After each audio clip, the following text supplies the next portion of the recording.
Mission 4 crew with a splashdown tomorrow, July 15th, will have spent 20 days in space with 18 days docked to the space station. And AX4 Commander Peggy Whitson will have spent 695 total days in space across 5 flights, which will put her at the 7th on the all-time list for cumulative days in space. Since AX4's arrival on Thursday, June 26th, the station has had 11 occupants. Station Houston on Space Ground 2 for any available crew and Node 2 camera.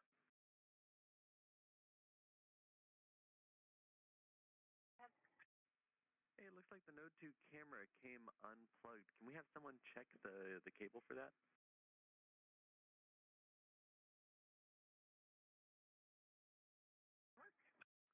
Thank you.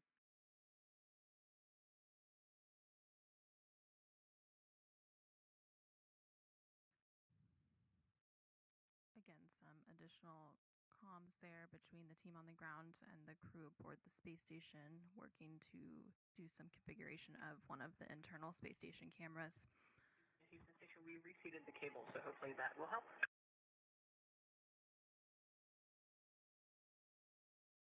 Again, since Axiom missions for arrival on Thursday, June 26th. Houston Station for PNA 3 stowage. 5136 is the Dragon Zenith IMD duct CTV, so it's currently empty, but it won't be here in a minute after Vapor does their activity, so I will leave that one in PMA 3. Copy, thank you. And for the camera, we saw it come back online briefly and then go back off.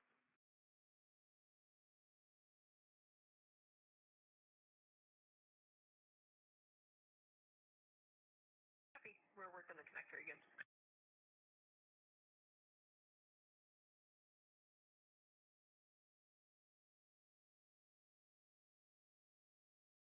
So the station has had 11 occupants since the docking on June 26th, and then following today's departure activities, the station occupancy will go back down to 7 crew members we typically see on board. But this won't last for too long, so coming up later this month, Crew 11, comprised of NASA astronauts Zena Cardman and Mike Fink, along with JAXA, or Japan Aerospace Exploration Agency astronaut Kimiya Yui and Roscosmos cosmonaut Oleg Platonov, will launch to the International Space Station, currently targeted no earlier than Thursday, July 31st. And once docked, the station population will again increase to 11 people for just a few days before Crew 10, comprised of NASA astronauts Anne McClain and Nicole Ayers, along with JAXA astronaut Takuya Onishi and Roscosmos cosmonaut Kirill Peskov, return home to complete their mission. And there on your screen, you can see the crew portrait for Crew 11.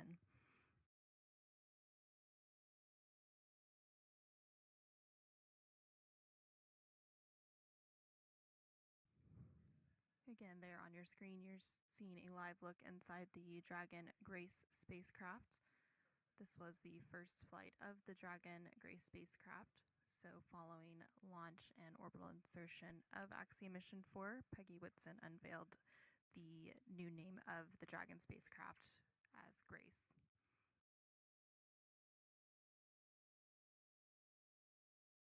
SpaceX Dragon on the big loop ComTech from C2. Peggy, I have you loud and clear on the big loop.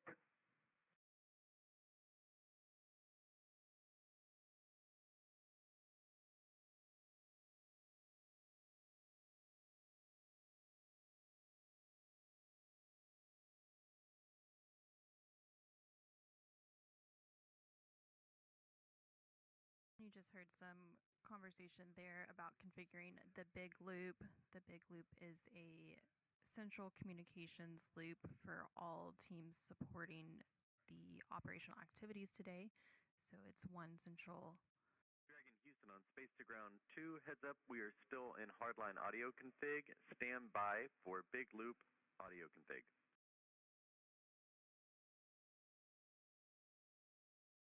Dragon copy. It's one central loop that the International Space Station Flight Control Team, the SpaceX Flight Control Team in Hawthorne, California, as well as the International Space Station and the Dragon crew can communicate on during the undocking and departure activities. So the teams are currently working to configure that big loop and get it into a operational configuration to depart. Go ahead on 2. The hatch seal for the Dragon forward hatch has quite a bit of dust on it, so we're going to use the vacuum cleaner and clean it real quick. Just wanted to keep you guys up to date. Copy, thank you.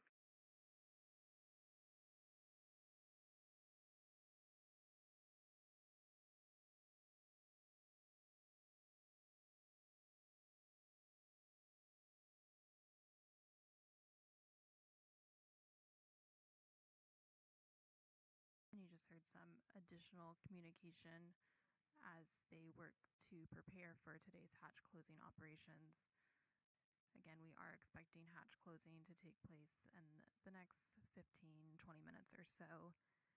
The crew continuing to work through procedures to don or put on their spacesuits. And then once that takes place and all 4 Axiom Mission 4 crew members are seated, that hatch close will begin to take place, and that includes both the hatch on the Dragon side as well as the APAS hatch on the space station side.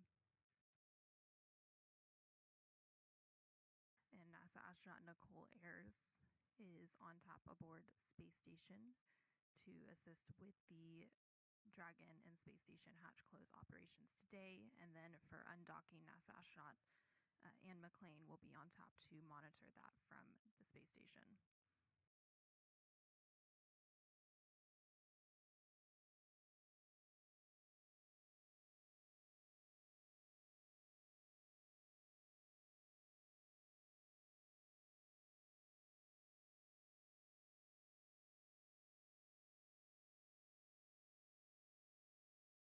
We are now about 2 hours and 10 minutes away from a planned undocking later today at 6:05 a.m. Central, 7:05 a.m. Eastern. Ahead of this planned undocking, there will be a final go, no-go poll at 5:50 a.m. Central, 6:50 a.m. Eastern.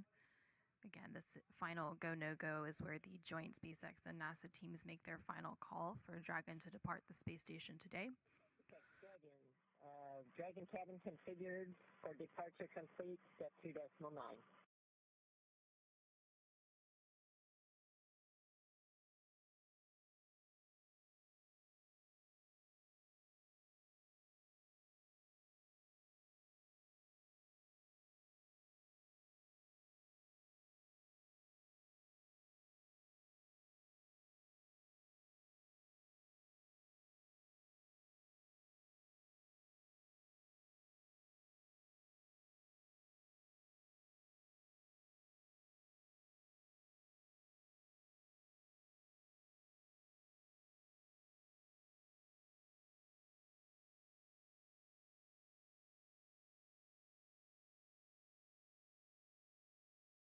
And you just heard some comms between Axiom Mission 4 Commander Peggy Woodson and the core or the crew operations resource engineer in Hawthorne, California. The core is similar to the Capcom and Mission Control Houston. They serve as the voice link between the Dragon crew.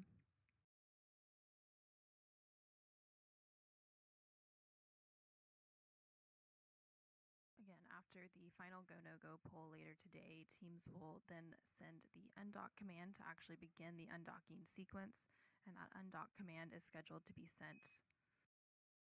Dragon Houston on the big loop for a comm check. Big loop audio configuration complete. Also initiate a comm check with SpaceX.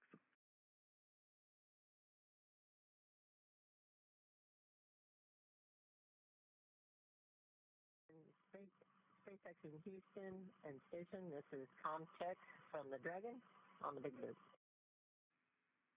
Houston reads you loud and clear. SpaceX also reads you loud and clear on the big loop. Station has you loud and clear on the big loop.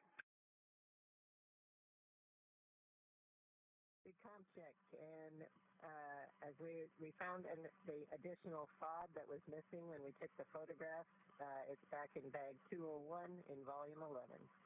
So that's the LIO FOD. We took photographs of the HEPA filter FOD and sent that down to you on the station. We'll have to get the other later.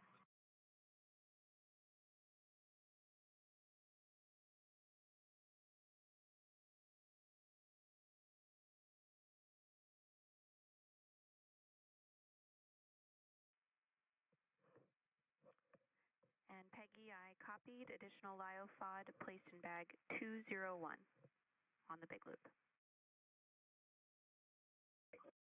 Good copy.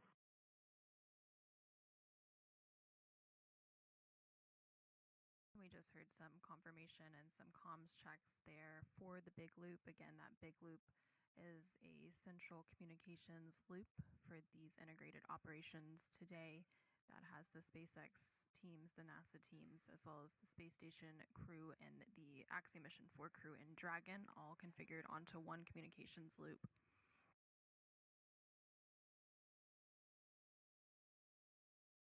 So again, after the final go, no-go poll later today, teams will then send the undock command to actually begin the undocking sequence. That undock command is scheduled to be sent at 6 a.m. Central, 7 a.m. Eastern. Following this command, the umbilicals will begin to retract, and Dragon will then begin to release the 12 hard capture hooks that are currently keeping Dragon attached to the space station. And those hooks will be released in 2 sets of 6. That entire sequence takes about 4.5 minutes to complete. And from there, Dragon will execute 2 short thruster firings called undock burns to physically separate Dragon from the space station. Again, we expect that physical separation to take place at around 6:05 a.m. Central, 7:05 a.m. Eastern later today. The next departure milestone after physical separation is depart burn 0, which is the first of 4 departure burns to begin moving Dragon further away from station.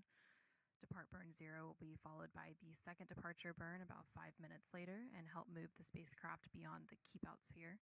And the keep out sphere is an invisible 200-meter line centered on the space station, and it is one of several safety zones set up to govern the spacecraft. Dragon SpaceX on the big loop.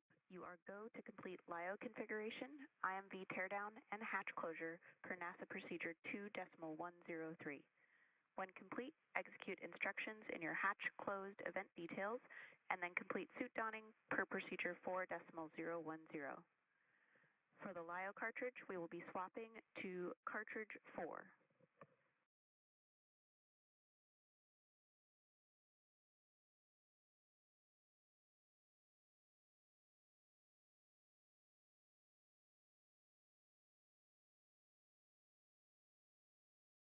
Dragon copies. We are go for step 3, LIO cartridge 4.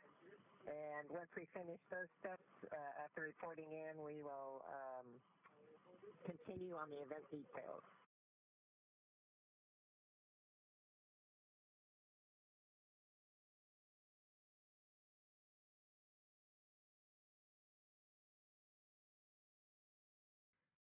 Again, we're continuing to hear some communications between the core or the crew operations resource engineer at the SpaceX Mission Control in Hawthorne, California, and Axiom Mission 4 Commander Peggy Woodson as teams continue to work through today's hatch close operations in advance of the undocking later today.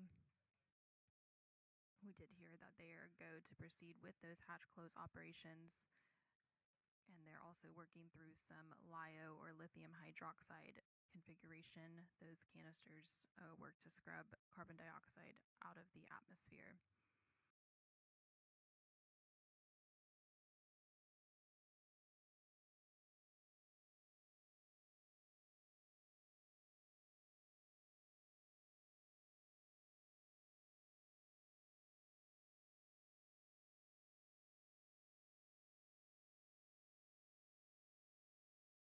So again, continuing to work through the hatch close preparations in advance of today's undocking. That undock is scheduled for about 2 hours from now, with that physical separation planned to take place around 6:05 a.m. Central, 7:05 a.m. Eastern.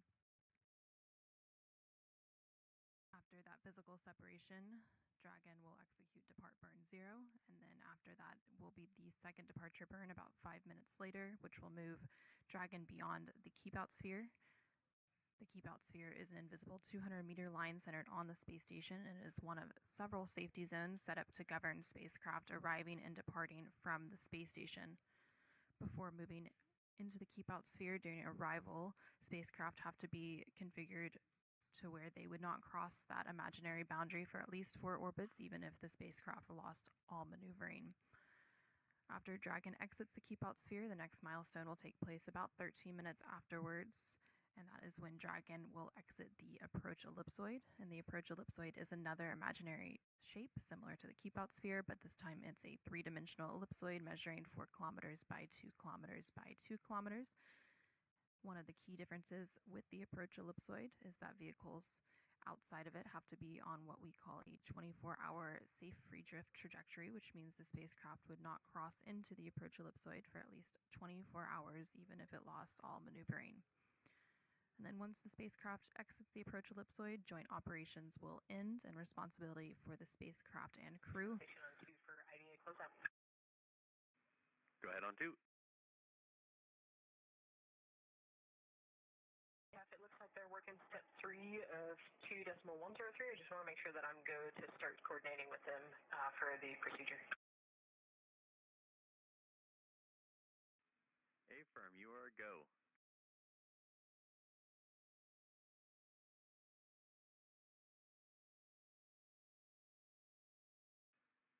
Also, Vapor, it looks like you may have bumped the camera in node 2 on your way out. If you would please check the cable.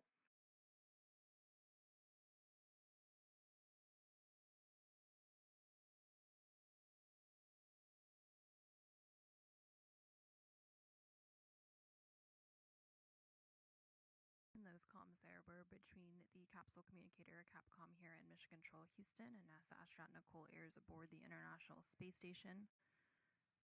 Ayers is currently working through the Dragon departure preparation procedures, and we'll continue that Thank you. all the way through hatch close. He said no problem. Just for awareness, that Node 2 Cam 1, I think this is one of the newer cables, so it might be on the camera side that the issue is. So it's one of those connectors that kind of, you go in, you do it a corner turn, and there's a little kind of, I don't even know what to call it, but little piece of metal that kind of goes into the track and then locks the connector in. When it locks the connector in, the connector pulls out slightly. So our trick is to kind of undo the connector to where it kind of goes over the part that pulls the connector in tighter. I hope that's making sense. And so what happens if we kick it, it actually fully connects the cable and locks it in as it's supposed to be, but that actually disconnects the video feed.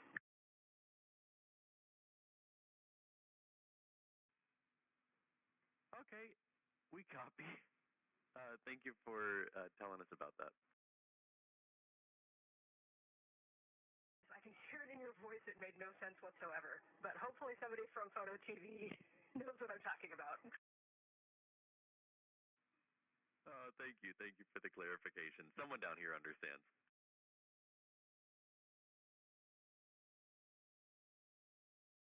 Does anyone out there understand me?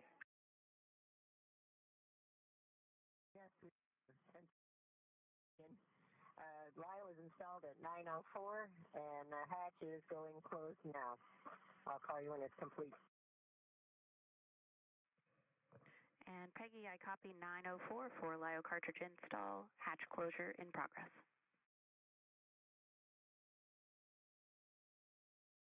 We just heard confirmation there that the Axiom Mission 4 crew has finished those procedures to swap out the lithium hydroxide. Dragon, hatch is closed, indicator is closed. We copy, hatch closed and indicator aligned. And we just have confirmation that the Dragon hatch is now closed at 4:07 a.m. Central, 5:07 a.m. Eastern, to set Dragon and the Axiom Mission 4 crew up for a departure later today. Again, that undock is planned for a little under 2 hours from now at 6:05 a.m. Central, 7:05 a.m. Eastern. Following undock and departure, the crew has a 22.5-hour journey ahead of them in preparation for a splashdown off the coast of California tomorrow, July 15th.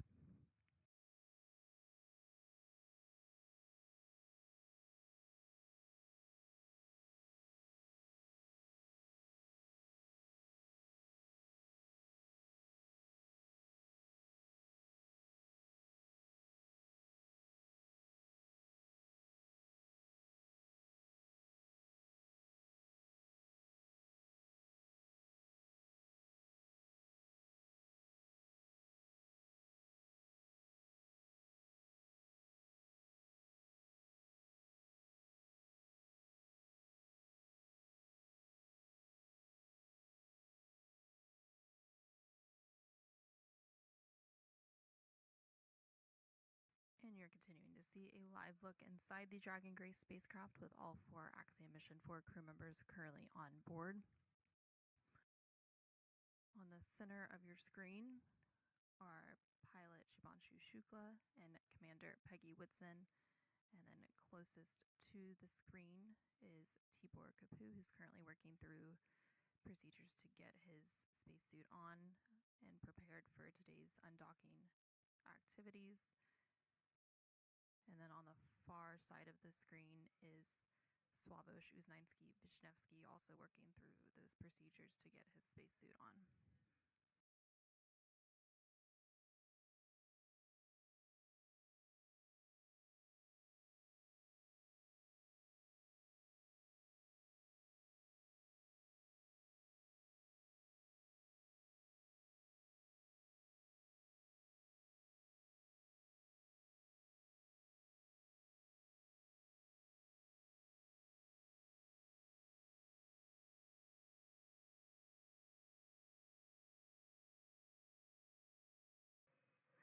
Dragon SpaceX on the big loop, control of cabin air temperature via 4.080 is allowed until pre-chill.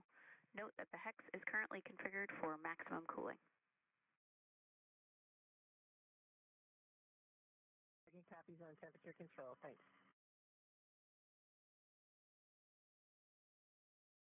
The crew will remain in those spacesuits through today's undocking and departure activities. And then following undocking and departure, and once Dragon is safely outside the approach ellipsoid, which is one of several safety zones set up to govern spacecraft arriving and departing the space station, the crew will be able to doff or remove their suits and settle in for the ride home. Again, that will be an approximately 22.5-hour journey before their splashdown tomorrow morning, July 15th, and the crew will then put their suits back on prior to deorbit and entry. Still station on 2 for EDTA blood tubes. With you on 2. Good morning. There is the leftover blood tubes, unused, 6 of them, labeled Ax blood, 10 mil EDTA. Do you have a stowage location for those? I wasn't sure if they were trash, if we're stowing them with us, or should if I float up and get them with Axiom.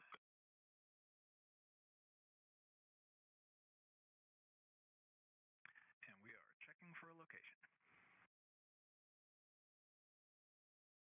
Thank you.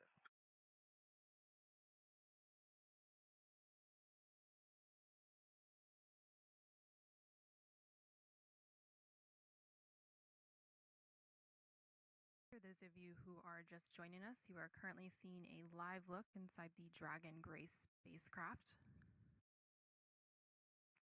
Back with you on 2. Those can be trashed in the current Hartbridge ASB. Happy trash, thanks. You're currently seeing a live look inside the Dragon Grace spacecraft as the Axiom Mission 4 crew prepares for their departure from the International Space Station later today. And we are awaiting final crew ingress. 2 of the crew members already have their spacesuits on, and 2 of them are currently working through those procedures. After that is complete, we should have that final ingress followed by hatch closing, after which the process to depressurize the area between the Dragon hatch and the APAS hatch on station will begin. And then this will set us up for an undocking later today, currently planned for 6:05 a.m. Central, 7:05 a.m. Eastern. Ahead of today's departure, the Axiom Mission 4 crew and the Expedition 73 crew aboard the space station took a few minutes to share some parting words during a farewell ceremony yesterday, July 13th. With that, let's go ahead and take a quick look at what the space station commander Takuya Onishi and Axiom Mission 4 commander Peggy Whitson had to say. Okay, so on the behalf of on entire Expedition 73 crew, I would like to say a couple of words. So Peggy, TB, Shooks, and Swab, we really enjoyed your company, and thank you so much for bringing a lot of joy, excitement, inspiration, and other positive ways to make our experience here even better. And your dedication to science and your professionalism definitely marks a new standard for the private astronaut missions. And we hope that you guys enjoyed your time being here. And we also hope that the time you spent here will become unforgettable moments in your lives. So thank you so much. And now I will hand the microphone to Axiom 4 Commander Peggy Whitson. Thanks, Talk. And we really enjoyed ourselves up here. It was an amazing experience. It's always great to work with a bunch of professionals, which you are, but it's even more special to work with folks that have become our friends even more deeply. And we really appreciate the fact that the camaraderie and the teaching that you guys offered to the crew was really exceptional. And we thank you. And 1302, did you mean 5102 and 1301?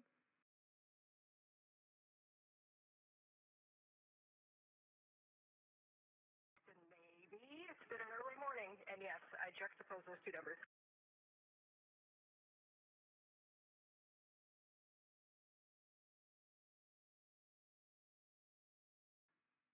Okay, copy, thank you. And finally, for 1001, we would like that actually in the EMER CTB 5511 in Node 2 Deck 2.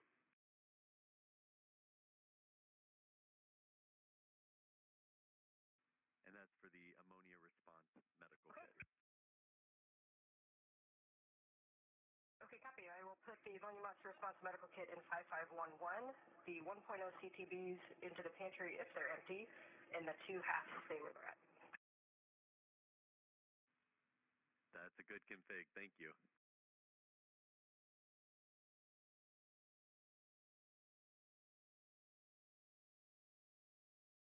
And there you just heard some communication between the Capcom or capsule communicator here in Mission Control Houston and NASA astronaut Anne McLean aboard the space station.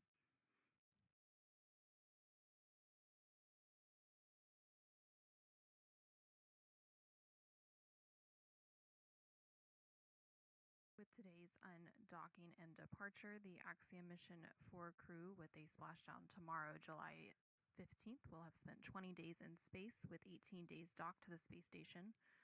And AX4 Commander Peggy Whitson will have spent 695 total days in space across 5 flights, which will put her at 7th on the all-time list for cumulative days in space. Since AX4's arrival on Thursday, June 26th, the station has had 11 occupants. Station Houston on Space Ground 2 for any available crew and Node 2 camera.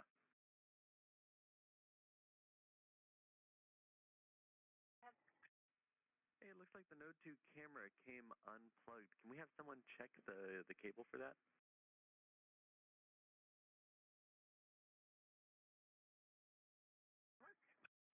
Thank you.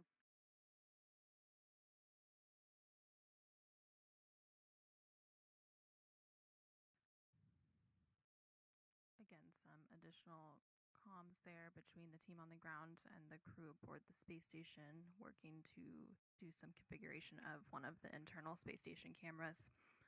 Houston Station, we reseated the cable, so hopefully that will help.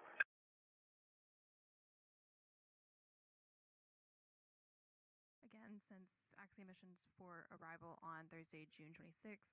Houston Station for PNA 3 stowage. 5136 is the Dragon Zenith IMV duct CTV, so it's currently empty, but it won't be here in a minute after Vapor does their activity, so I will leave that one in PMA 3. Copy, thank you. And for the camera, we saw it come back online briefly and then go back off.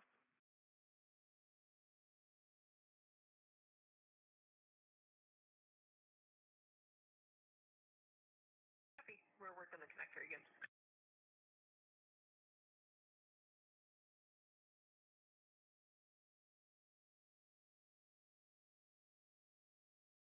So the station has had 11 occupants since the docking on June 26th, and then following today's departure activities, the station occupancy will go back down to 7 crew members we typically see on board. But this won't last for too long, so coming up later this month, Crew 11, comprised of NASA astronauts Zena Cardman and Mike Fink, along with JAXA, or Japan Aerospace Exploration Agency astronaut Kimiya Yui and Roscosmos cosmonaut Oleg Platonov, will launch to the International Space Station, currently targeted no earlier than Thursday, July 31st. And once docked, the station population will again increase to 11 people for just a few days before Crew 10, comprised of NASA astronauts Anne McClain and Nicole Ayers, along with JAXA astronaut Takuya Onishi and Roscosmos cosmonaut Kirill Peskov, return home to complete their mission. And there on your screen, you can see the crew portrait for Crew 11.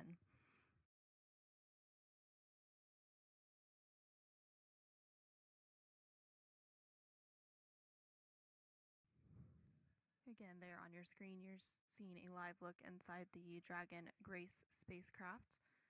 This was the first flight of the Dragon Grace spacecraft. So following launch and orbital insertion of Axiom Mission 4, Peggy Whitson unveiled the new name of the Dragon spacecraft as Grace.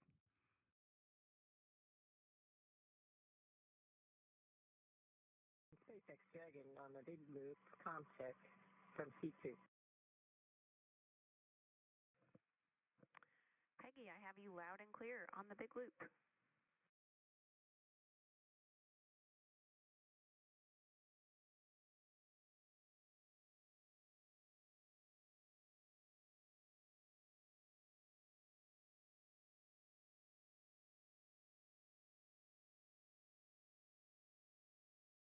You just heard some conversation there about configuring the big loop. The big loop is a central communications loop for all teams supporting the operational activities today. So it's one central. Dragon Houston on Space to Ground 2, heads up, we are still in hardline audio config. Stand by for big loop audio config.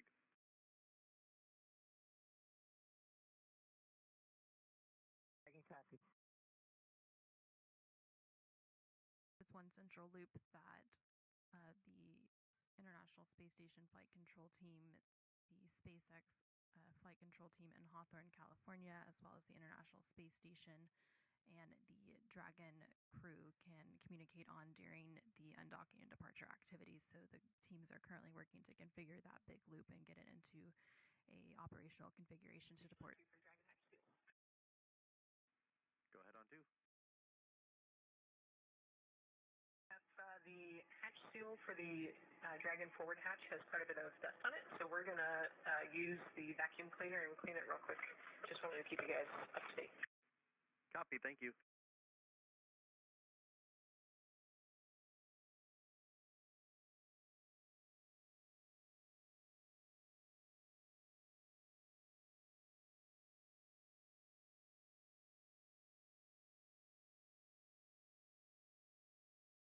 And you just heard some additional communication as they work to prepare for today's hatch closing operations. Again, we are expecting hatch closing to take place in the next 15-20 minutes or so. The crew continuing to work through procedures to don or put on their spacesuits And then once that takes place and all 4 Axiom Mission 4 crew members are seated, that hatch close will begin to take place, and that includes both the hatch on the Dragon side as well as the APAS hatch on the space station side. And NASA astronaut Nicole Ayers is on tap aboard space station to assist with the Dragon and space station hatch close operations today, and then for undocking, NASA astronaut Anne McLean will be on tap to monitor that from the space station.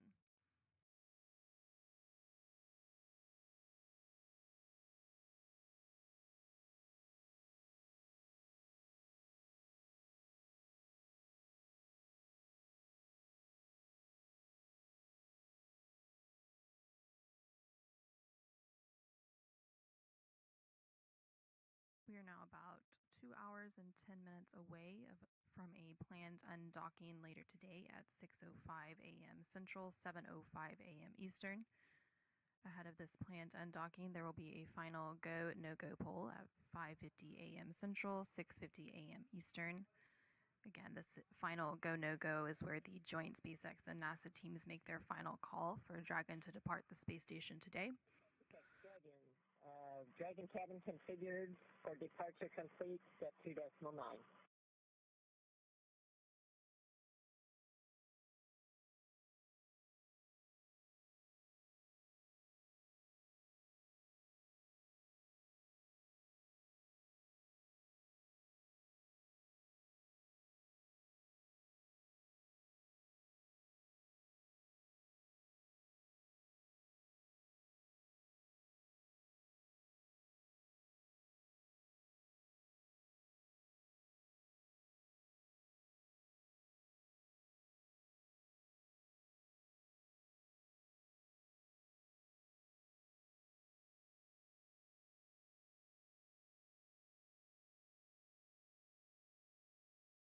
And you just heard some comms between Axiom Mission 4 Commander Peggy Whitson and the Core, or the Crew Operations Resource Engineer in Hawthorne, California.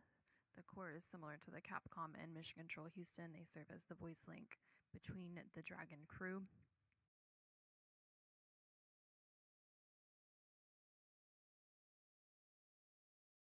Again, after the final go, no-go poll later today, teams will then send the undock command to actually begin the undocking sequence, and that undock command is scheduled to be sent. Dragon Houston on the big loop for a comm check. Big loop audio configuration complete. Also initiate a comm check with SpaceX.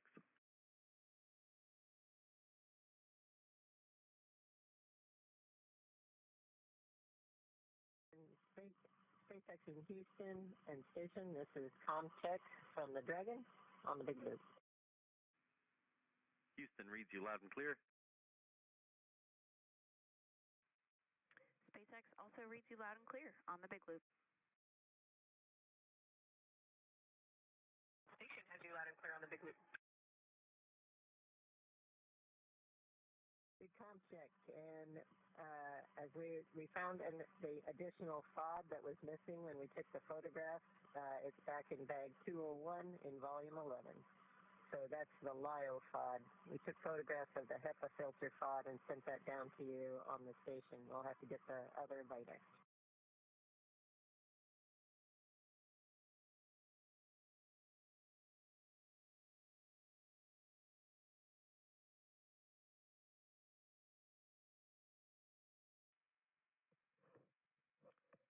And Peggy, I copied additional LIO FOD placed in bag 201 on the big loop.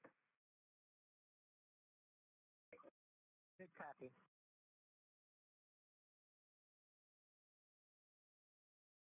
We just heard some confirmation and some comms checks there for the big loop. Again, that big loop is a central communications loop for these integrated operations today that has the SpaceX teams, the NASA teams, as well as the space station crew and the Axiom Mission 4 crew in Dragon, all configured onto one communications loop.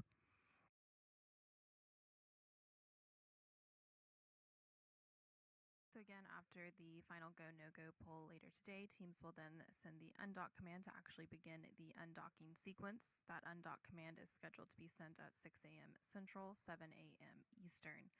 Following this command, the umbilicals will begin to retract, and Dragon will then begin to release the 12 hard capture hooks that are currently keeping Dragon attached to the space station. And those hooks will be released in 2 sets of 6. That entire sequence takes about 4.5 minutes to complete, and from there, Dragon will execute 2 short thruster firings called undock burns to physically separate Dragon from the space station. Again, we expect that physical separation to take place at around 6:05 a.m. Central, 7:05 a.m. Eastern later today. The next departure milestone after physical separation is depart burn 0, which is the first of 4 departure burns to begin moving Dragon further away from station.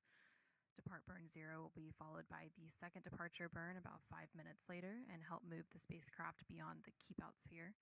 And the keep out sphere is an invisible 200-meter line centered on the space station, and it is one of several safety zones set up to govern the spacecraft. Dragon SpaceX on the big loop. You are go to complete LIO configuration, IMV teardown, and hatch closure per NASA procedure 2.103. When complete, execute instructions in your hatch closed event details, and then complete suit donning per procedure 4.010. For the LIO cartridge, we will be swapping to cartridge 4.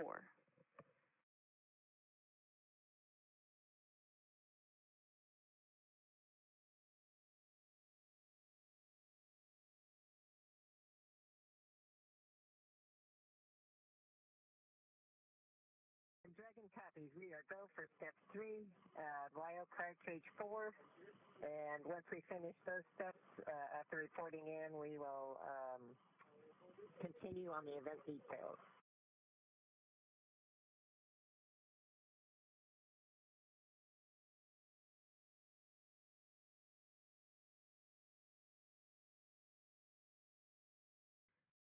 Again, we're continuing to hear some communications between the core or the crew operations resource engineer at the SpaceX Mission Control in Hawthorne, California, and Axiom Mission 4 Commander Peggy Woodson as teams continue to work through today's hatch close operations in advance of the undocking later today.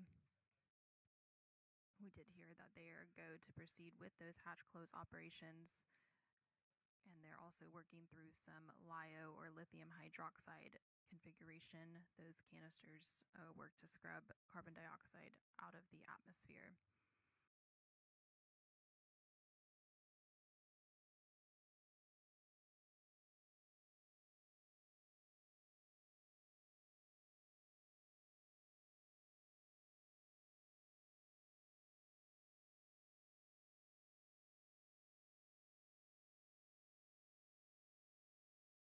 So again, continuing to work through the hatch close preparations in advance of today's undocking. That undock is scheduled for about 2 hours from now, with that physical separation planned to take place around 6:05 a.m. Central, 7:05 a.m. Eastern. After that physical separation, Dragon will execute depart burn 0, and then after that will be the second departure burn about 5 minutes later, which will move Dragon beyond the keep out sphere. The keep out sphere is an invisible 200-meter line centered on the space station and is one of several safety zones set up to govern spacecraft arriving and departing from the space station. Before moving into the keep out sphere during arrival, spacecraft have to be configured to where they would not cross that imaginary boundary for at least 4 orbits, even if the spacecraft lost all maneuvering. After Dragon exits the keep out sphere, the next milestone will take place about 13 minutes afterwards, and that is when Dragon will exit the approach ellipsoid. And the approach ellipsoid is another imaginary shape similar to the keep out sphere, but this time it's a 3-dimensional ellipsoid measuring 4 kilometers by 2 kilometers by 2 kilometers. One of the key differences with the approach ellipsoid is that vehicles outside of it have to be on what we call a 24-hour safe free drift trajectory, which means the spacecraft would not cross into the approach ellipsoid for at least 24 hours, even if it lost all maneuvering. And then once the spacecraft exits the approach ellipsoid, joint operations will end and responsibility for the spacecraft and crew. Station on 2 for IDA closeout. Go ahead on 2. Yes, it looks like they're working step 3 of 2.103. I just want to make sure that I'm go to start coordinating with them for the procedure. Affirm, you are go.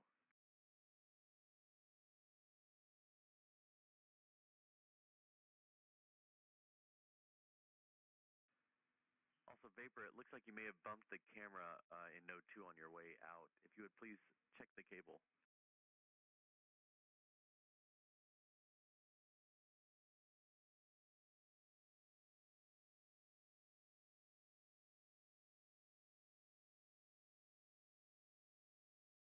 And those comms there were between the capsule communicator Capcom here in Mission Control Houston and NASA astronaut Nicole Ayers aboard the International Space Station.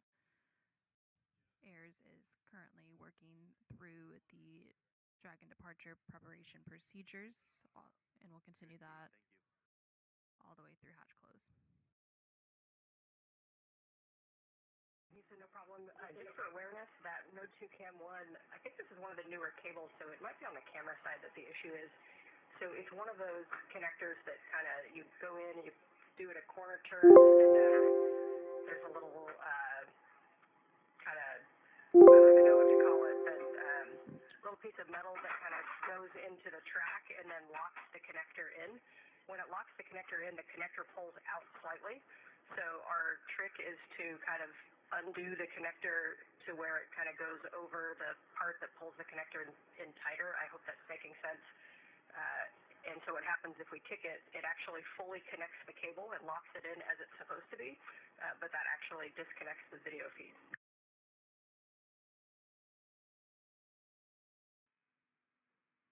Okay, we copy. Thank you for telling us about that. I can hear it in your voice. It made no sense whatsoever. But hopefully somebody from Photo TV knows what I'm talking about.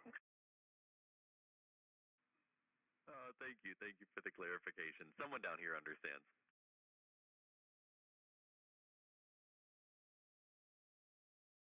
Does anyone out there understand me? Yes, we LIO is installed at 9:04, and the hatch is going closed now. I'll call you when it's complete. And Peggy, I copy 904 for LIO cartridge install, hatch closure in progress.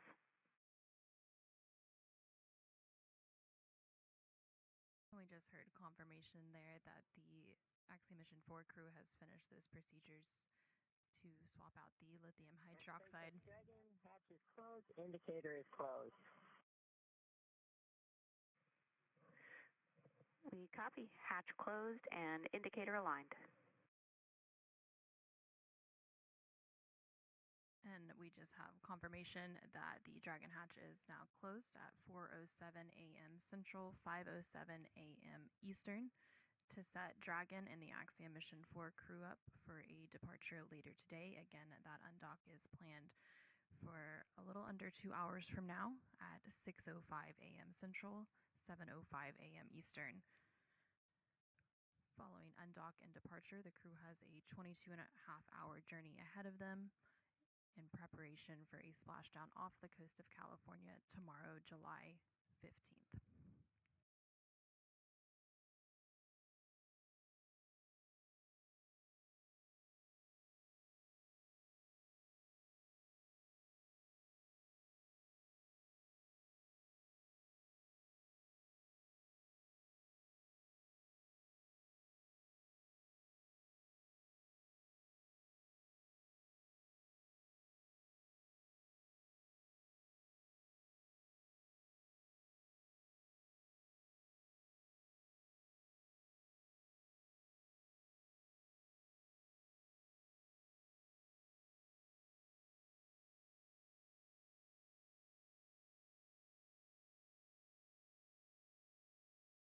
And you're continuing to see a live look inside the Dragon Grace spacecraft with all 4 Axiom Mission 4 crew members currently on board.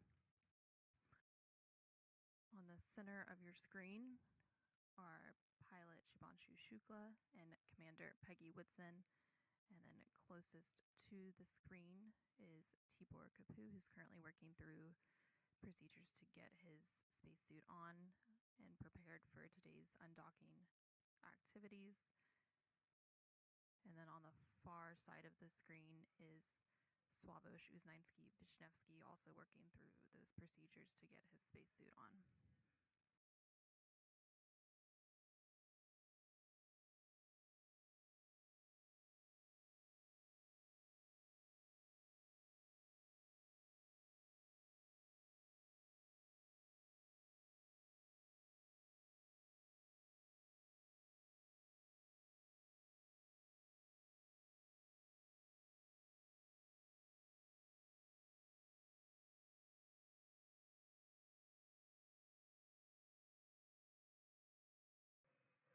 Dragon SpaceX on the big loop, control of cabin air temperature via 4.080 is allowed until pre-chill.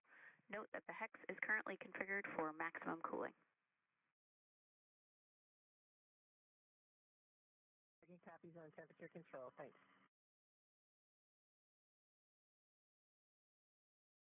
The crew will remain in those spacesuits through today's undocking and departure activities. And then following undocking and departure, and once Dragon is safely outside the approach ellipsoid, which is one of several safety zones set up to govern spacecraft arriving and departing the space station, the crew will be able to doff or remove their suits and settle in for the ride home. Again, that will be an approximately 22.5-hour journey before they're splashdown tomorrow morning, July 15th, and the crew will then put their suits back on prior to deorbit and entry. Still station on 2 for EDTA blood tubes. With you on 2. Good morning. There is the leftover blood tubes, unused, 6 of them, labeled Ax blood 10 mil EDTA.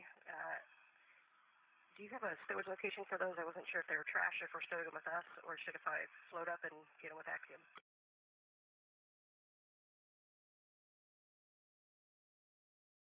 And we are checking for a location. Thank you.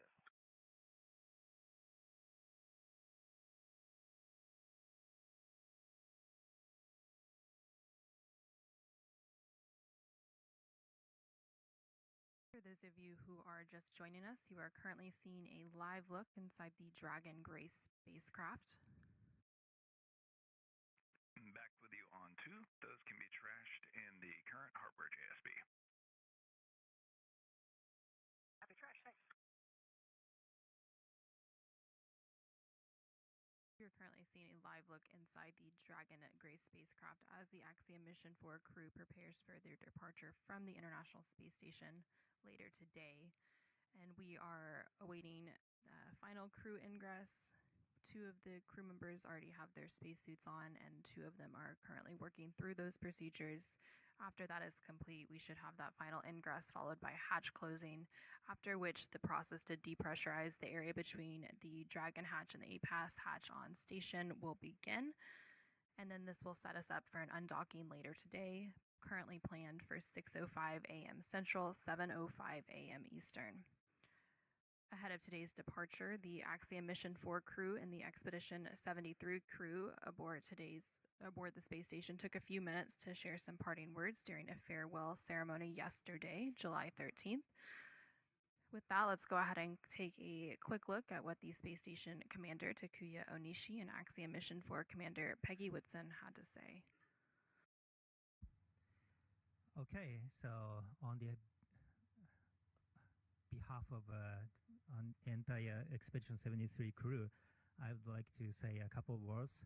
So Peggy, TB, Shooks, and Swab, we really enjoyed your company, and thank you so much for bringing a lot of joy, excitement, inspiration, and other positive ways to make our experience here even better. And your dedication to science and your professionalism definitely marks a new standard for the private astronaut missions. And we hope that you guys enjoyed your time being here.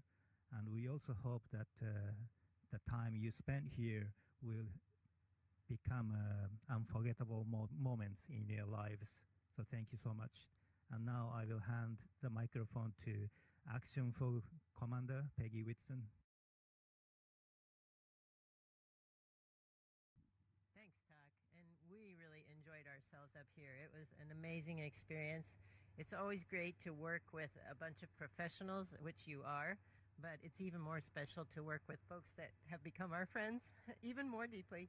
And we really appreciate the fact that the camaraderie and the teaching that you guys offered to the crew was really exceptional. And we thank you. And 1302, did you mean 5102 and 1301?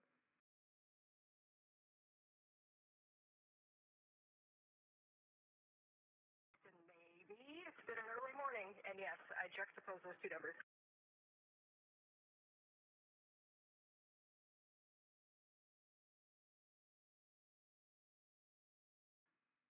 Okay, copy, thank you. And finally, for 1001, we would like that actually in the EMER CTB 5511 in Node 2 Deck 2.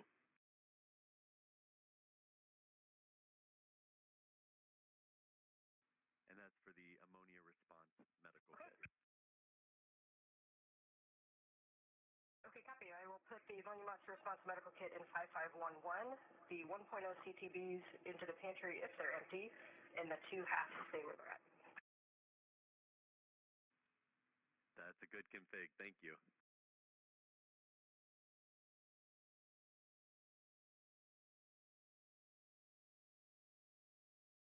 And there you just heard some communication between the Capcom or capsule communicator here in Mission Control Houston and NASA astronaut Anne McLean aboard the space station.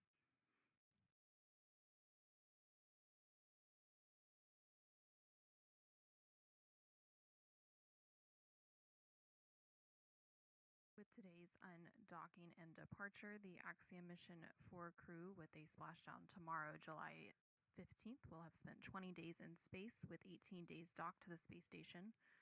And AX4 Commander Peggy Whitson will have spent 695 total days in space across 5 flights, which will put her at 7th on the all-time list for cumulative days in space.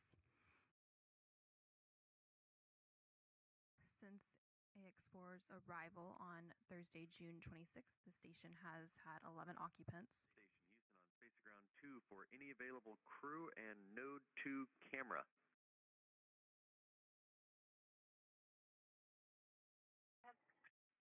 Hey, it looks like the Node 2 camera came unplugged. Can we have someone check the cable for that?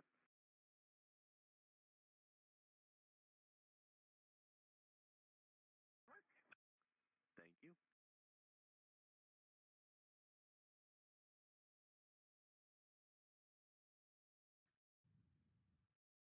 Again, some additional comms there between the team on the ground and the crew aboard the space station, working to do some configuration of one of the internal space station cameras. Houston Station, we reseated the cable, so hopefully that will help.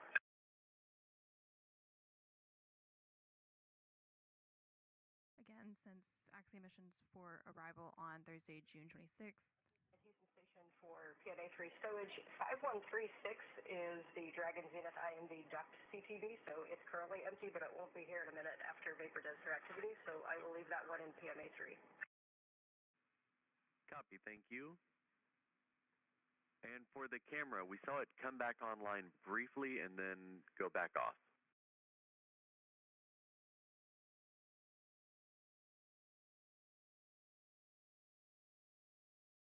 Copy. We're working the connector again.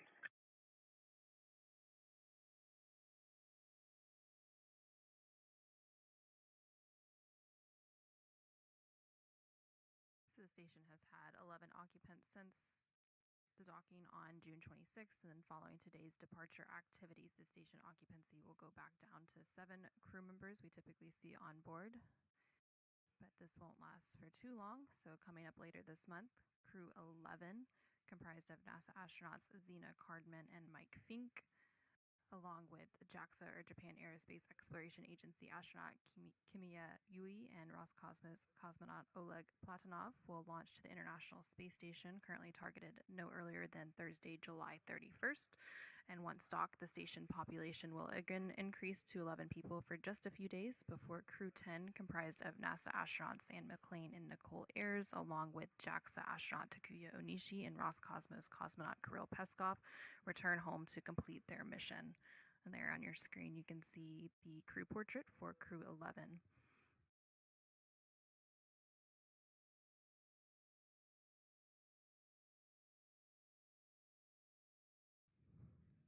Again, there on your screen, you're seeing a live look inside the Dragon Grace spacecraft.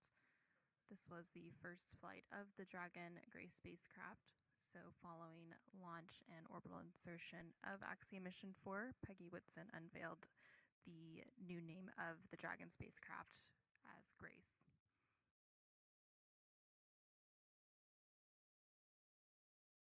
SpaceX Dragon on the Big Loop ComTech from C2.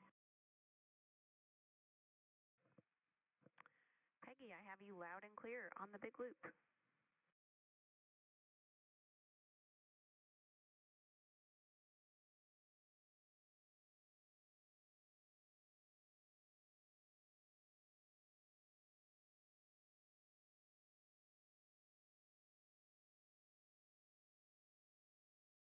You just heard some conversation there about configuring the Big Loop.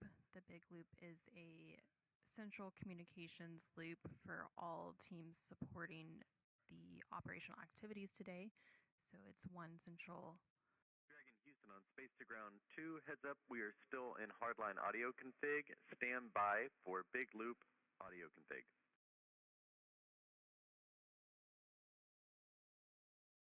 Dragon copy. It's one central loop that the International Space Station Flight Control Team, the SpaceX Flight Control Team in Hawthorne, California, as well as the International Space Station and the Dragon crew can communicate on during the undocking and departure activities. So the teams are currently working to configure that big loop and get it into a operational configuration to depart. Go ahead on 2. The hatch seal for the Dragon forward hatch has quite a bit of dust on it, so we're going to use the vacuum cleaner and clean it real quick. Just wanted to keep you guys up to date. Copy, thank you.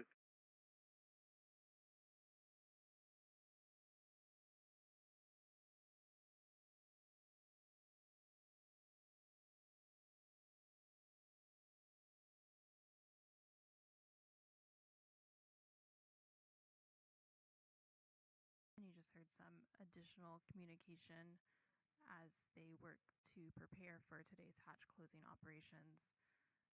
Again, we are expecting hatch closing to take place in the next 15-20 minutes or so. The crew continuing to work through procedures to don or put on their spacesuits.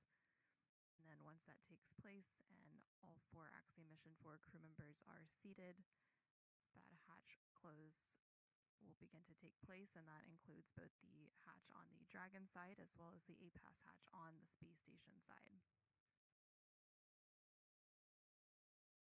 And NASA astronaut Nicole Ayers is on tap aboard Space Station to assist with the Dragon and Space Station hatch close operations today. And then for undocking, NASA astronaut Anne McClain will be on tap to monitor that from the space station.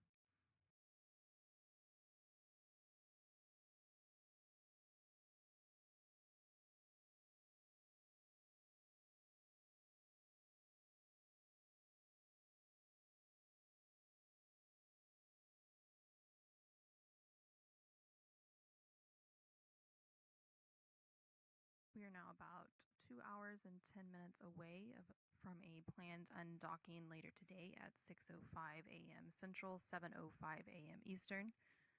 Ahead of this planned undocking, there will be a final go, no-go poll at 5:50 a.m. Central, 6:50 a.m. Eastern. Again, this final go, no-go is where the joint SpaceX and NASA teams make their final call for Dragon to depart the space station today. Dragon cabin configured for departure complete, step 2.9.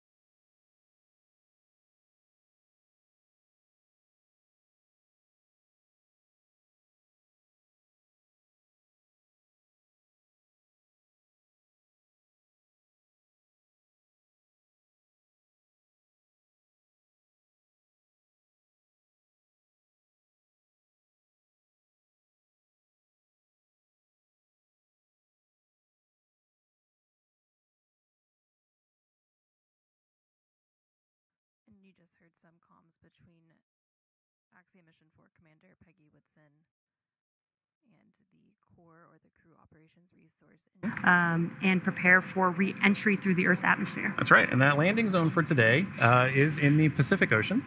In previous Axiom missions, we've gone to the Atlantic, but for this mission, we'll be splashing off the coast of Southern California.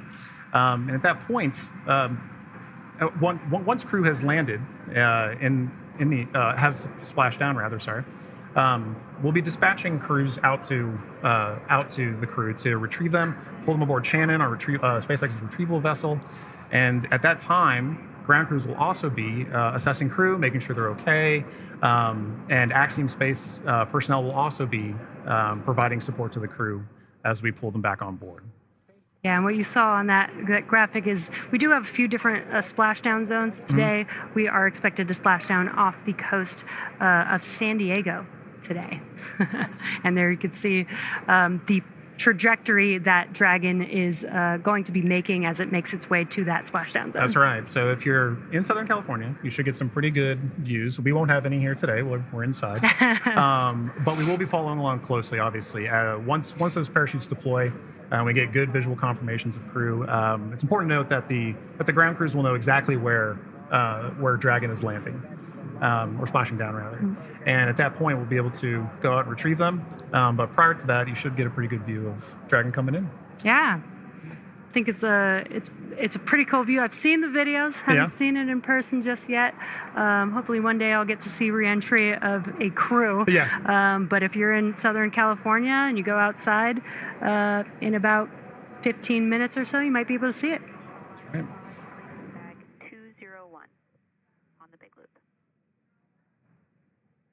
Now, we do expect that the nose cone is fully closed at this point, but just waiting for confirmation of that closure. Exactly. There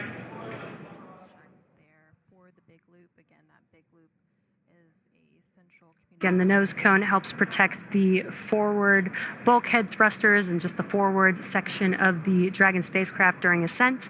And closing the nose cone, again, just helps with recovery.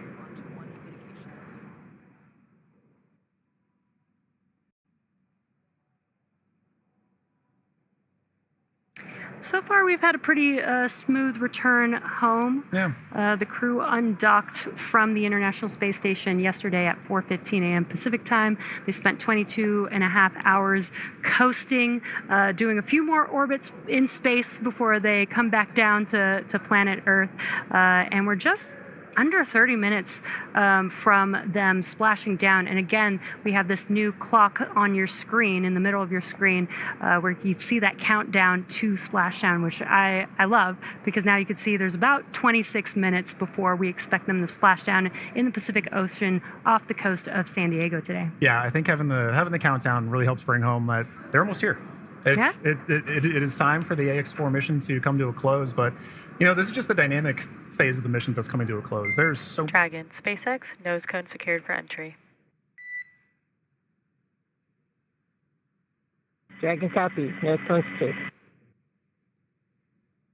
And great call out there. Yep. The nose cone is now fully closed, ready Excellent for reentry. confirmation. And what you're seeing on your screen is the core, the crew operations and resources engineer. That's who was talking with the AX4 crew just now. Right.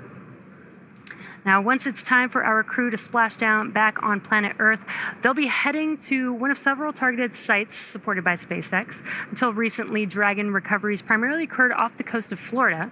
This year, SpaceX moved Dragon recovery operations off the coast of California to allow Dragon to complete its deorbit before safely jettisoning the trunk over the Pacific Ocean. AX-4 will be SpaceX's second crew mission to splash down in one of the new locations. From 2 was the first in April earlier this year.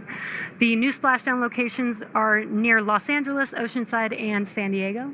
And spreading the supported sites across multiple locations helps to maximize the return opportunities for this mission and future crews, lowering the chance that we'll have to wave off due to bad weather. So our fully equipped recovery vessel Shannon is stationed in Long Beach, California, and is currently standing by to support splashdown today. That's right. And like you said earlier, we'll be expecting to have that splashdown right off the coast of San Diego, as you can see on your graphic there. So we take into account many different variables, including what landing sites have favorable weather. And SpaceX teams have selected the primary landing site, as we just mentioned, as San Diego. Now, there are a number of weather-related items that play into splashdown and recovery operations. Some of the more obvious factors that impact operations are rain or chance of lightning in the recovery zone, both for the safety of the crew inside, obviously, but also for the recovery teams, as we've discussed, on the water. So we're looking for wind speeds that are less than 15 feet per second, or about 10 miles per hour, and relatively calm seas so that we can safely execute recovery operations. And these recovery operations include a lot, right? It's landing a helicopter on the recovery ship to fly our crew back to shore, but it's also pulling the Dragon spacecraft into Shannon, the recovery vehicle. Yeah, and as we've been mentioning, there are a number of variables and criteria that come into play, and they all help ensure safety of both the crew and the recovery teams. But weather conditions today are looking great in Southern California near San Diego, and for these operations, SpaceX closely coordinates with the United States Coast Guard to establish a safety zone to ensure public safety and for the safety of those involved in the recovery operations, as well as the crew on board the returning spacecraft. Now, multiple notices are issued to the mariners in advance and during recovery operations, and Coast Guard patrol boats are deployed to discourage boaters from entering the splashdown zones. And that's right. We really want to stress to the public the need to respect this safety zone. Recovering a spacecraft from the water is a hazardous operation, as you can imagine. And any other boats interfering in the area not only increases the risk to the astronauts in the spacecraft, as well as the teams working to recover them from the water, but also to those themselves who would be going out to see it. So for the safety of the crew, as well as your own safety, we recommend you sit back from home, watch and follow along the action from your TV, as the teams who have trained extensively do this. For final entry briefing, report when ready to copy.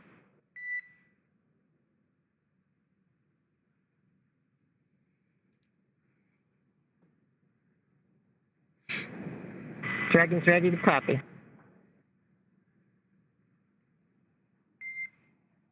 Dragon, I have no deltas to the previously briefed times. The vehicle is healthy, weather is still looking good, and recovery forces are on site. Predicted comm blackout starting at 0918 Zulu and ending at 0925 Zulu. How copy?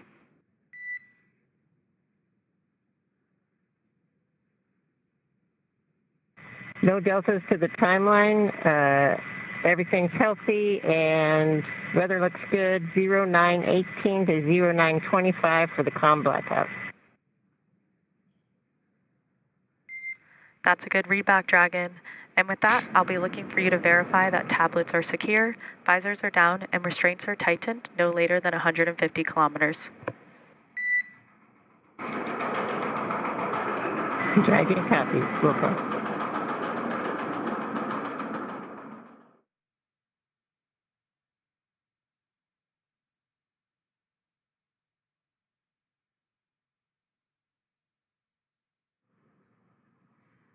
And we just had some great comms between the core and the crew. It sounds like everything is a go for splashdown.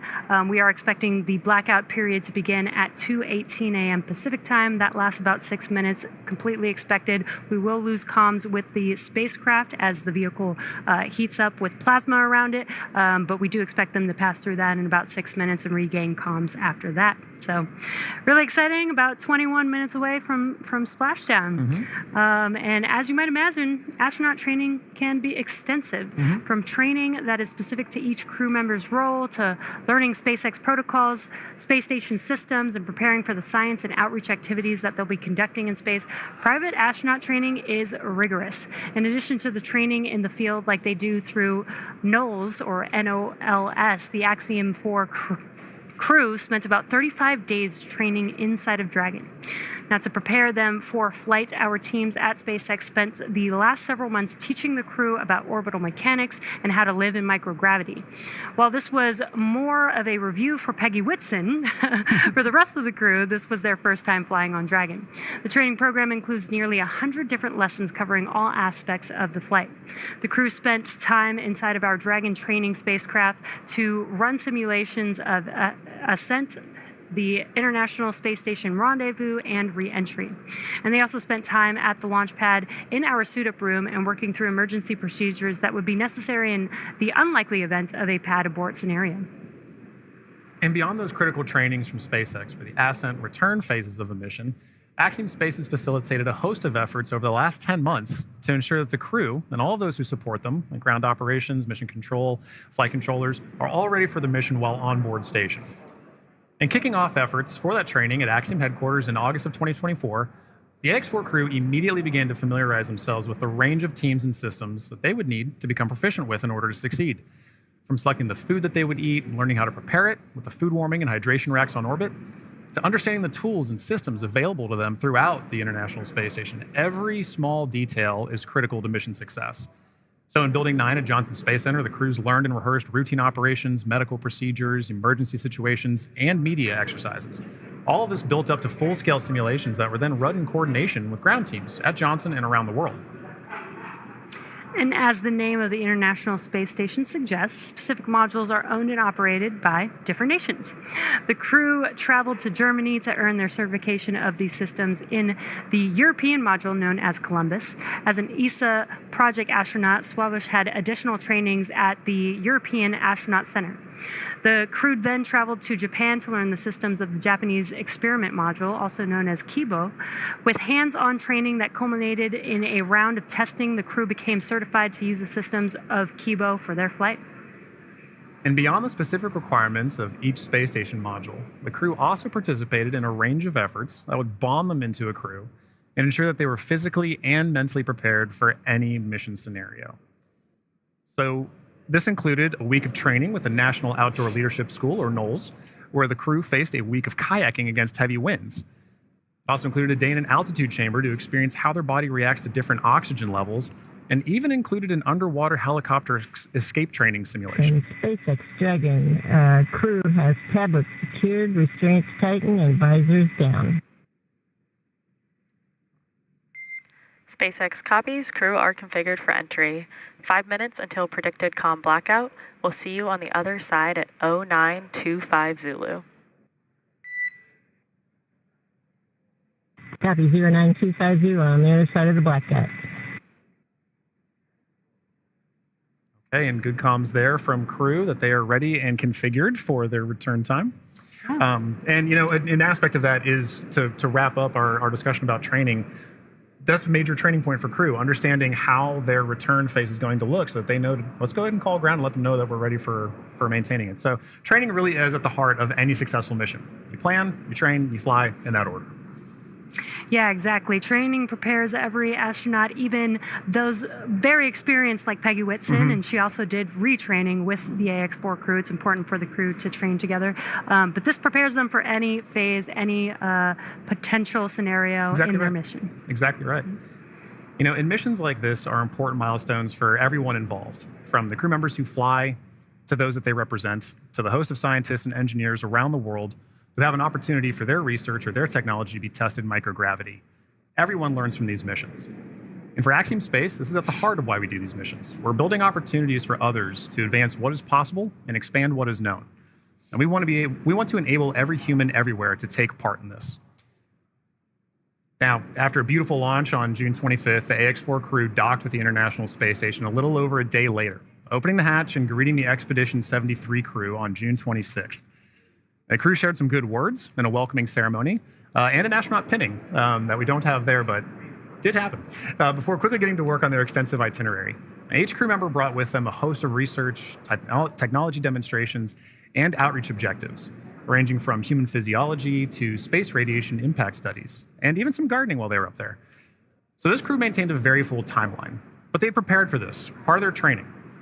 Each crew member wanted to ensure that every minute of this mission was utilized and that all of their objectives were hit. So Peggy, Shooks, Suave, and Tibor were ready to work with their time on board. Over the course of 18 days on board the station, they accomplished over 60 research activities, as well as more than 20 outreach events. But as their time on station came to a close, the AX-4 crew participated in a brief farewell ceremony where they said their goodbyes to the Expedition 73 crew. And now for more details on the incredible work performed by this crew on orbit, check out axiomspace.com to see more. Yeah, I love that this crew did so much outreach. 20 events in 18 days is pretty remarkable. Yeah, it's so pretty very impressive. impressed. Plus the 60 experiments on top of that. So I mean, and as we discussed earlier, it was a huge priority for them to be able to conduct those outreach events for the people of their countries who may not have had a chance to talk to an astronaut to understand why are we going to space. Now they have a better understanding of that, and like you mentioned earlier, it's get them started young. Let them understand the passion of it. I know that my nieces, my nephew, right? They're excited about space. Yeah. They want to be involved in space too. So I can only imagine getting a call from Tibor, getting a call from Suave, and understanding what are we doing up there. Oh, that would be so awesome. Yeah. Now we are expecting that blackout period coming up here in just about a couple of minutes.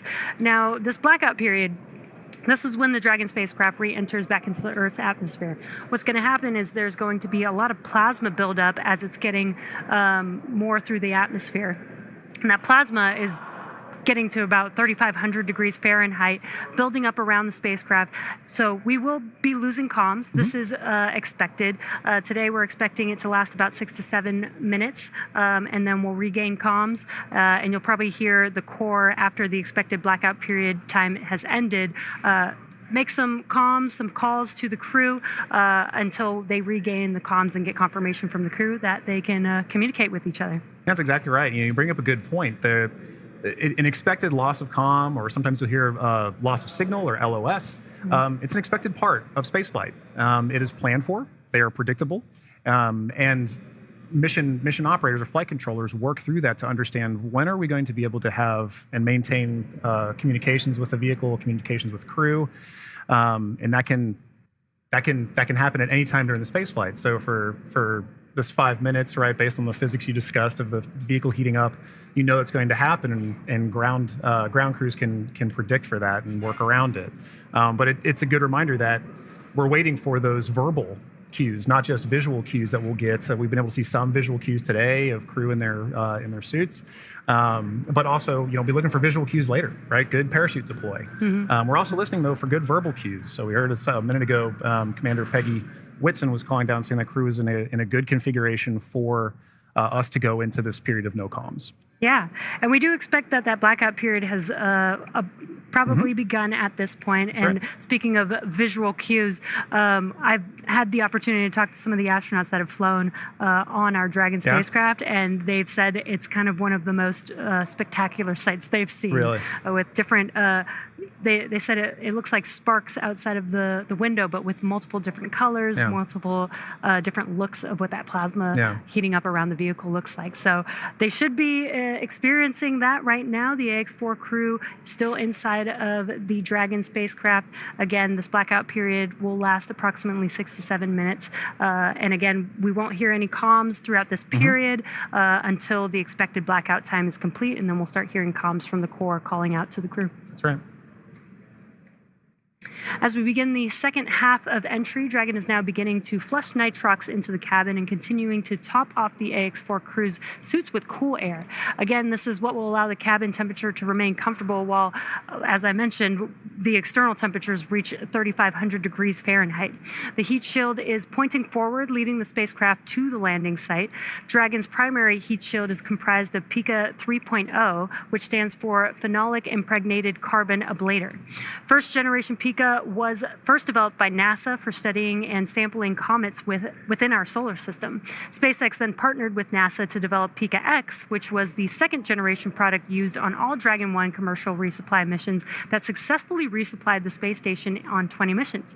Pika 3.0 was developed specifically for use on Dragon as we prepared to begin flying Crew with enhanced structural and thermal properties that optimized the heat shield and drove down cost and mass. The remainder of the Crew Dragon spacecraft is composed primarily of a SpaceX proprietary ablative material. It's another class of thermal protection, which is lighter weight versus Pika and protects the underlying composite structure during re-entry to ensure the structural capabilities are maintained. Now, while Dragon will experience temperatures well over 3,000 degrees Fahrenheit during peak re-entry conditions, the characteristics of the TPS or thermal protection systems, coupled with the ECLIS environmental control and life support system in the pressurized interior, will ensure that the AX4 Crew will stay cool and comfortable during all the phases of re-entry through splashdown with all that heat surrounding them. Exactly right. Well, now, as AX4 set a new benchmark for private astronaut missions with the most research activities executed aboard an Axiom space mission to the International Space Station to date. With over 60 experiments representing 31 countries, the mission showcased the growing global interest in leveraging low Earth orbit for scientific discovery. The research portfolio included 8 technology demonstrations, 12 life science investigations, and 27 research projects. And this research spanned a wide range of disciplines, from cancer biology to regenerative medicine, to even artificial intelligence, agriculture, and materials science. And this further demonstrates how low Earth orbit is a platform for innovation. Now, many of these studies were designed to address challenges both in space and on Earth, such as improving disease modeling, enhancing food security, and developing smarter autonomous systems. The scale and diversity of the AX4 research portfolio reflect a shift toward more collaborative science on orbit together, positioning commercial astronaut missions as catalysts for advancing knowledge and solving real-world problems. You know, Jesse, I think this is one of the most important things about a mission like this, is it allows us an opportunity to understand we have a number of problems that we're trying to address on Earth, and it is a unique opportunity to be able to go to low Earth orbit and understand some of the key aspects of that kind of research. And missions like AX4 really allow for those kind of problems to continue to have momentum behind them to be solved. The International Space Station has been tackling so many of these problems for over 2 decades now. Yeah. And that research needs to continue. It needs to keep going. I think a lot of people don't realize that some of the stuff that we have that seem very simple and common to us here on Earth actually sometimes come from the research that happens in space. Exactly right. Exactly right. One of the things we were talking about earlier is a major aspect of long duration spaceflight is the radiation impacts. And I know for me personally, I thought one of the really interesting research topics or research experiments that was being conducted on orbit for AX4 was looking at what are the different materials and properties that we can use to protect against space radiation. So during the mission, we had a great call between Peggy, Suave, and Dr. Lucy Lowe with Axiom Space to discuss exactly what it is that we're trying to protect for and understand why space radiation is so difficult to wrap. So, you know, missions like AX4, they're all important. And we are now seeing great confirmations of the Dragon spacecraft making its return back to Earth right now. And while we are in a blackout period, this is an excellent view, seeing Dragon from the ground as it's re-entering back into Earth's atmosphere. Now, that blackout period is expected to conclude at 2:25 a.m. Pacific time, so just a couple more minutes here, and then hopefully we'll get some comms back between the core and the crew. But in the meantime, at least got some cool views of the crew almost back down here on Earth. Exactly right. And you know, making that kind of visual confirmation is such an important part of what we're tracking today. We're tracking a lot of very dynamic operations. And so being able to see what we see on the screen there is incredibly important for mission controllers. Dragon, SpaceX, comm check.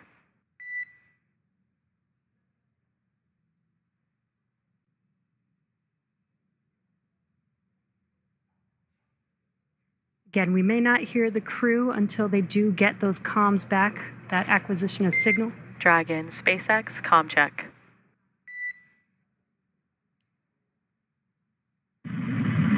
Basics, Dragon. We have you loud and clear. Dragon, we have you the same. Expect automated chute deployment. Dragon copies. Automated chute deploy. Great news, as you heard there, we got comms from the X4 crew. That's exactly what we're waiting for, and I love that you can hear the excitement in Peggy's voice, too. Yeah. It's like she's done this before. Maybe a few times. A great live view on your screen inside of Dragon as they are re-entering the Earth's atmosphere. And we did hear confirmation that there will be the automatic drogue and parachute deployment coming up here shortly. And on your screen with that great live view. GPS converge. Expect nominal altitude for drogue chute deploy.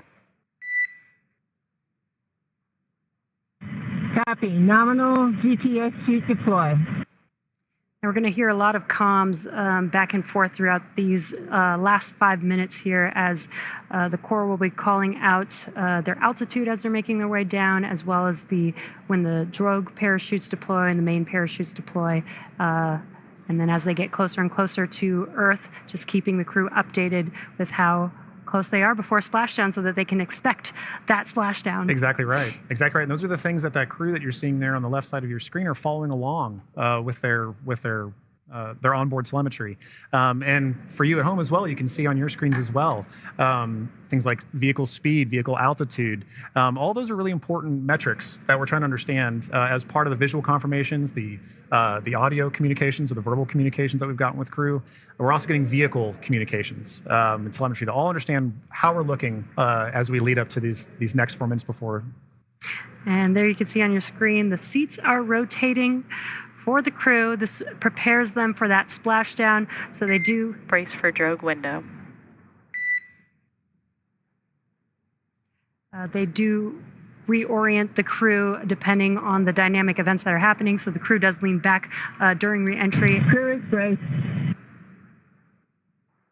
And then they are sitting up a little bit more upright for those drogue and main parachutes to deploy. That's right. Having them in that position helps distribute the forces correctly so that when they're experiencing that dynamic event, they're as comfortable as they can possibly be. Yeah. We're now waiting for confirmation that the Dragon's chutes have deployed, coming up here just in under a minute or so. Just prior to the deployment of the initial drogue chutes, Dragon automatically safes the propulsion system. Dragon then deploys its drogue parachutes to stabilize and decelerate the vehicle.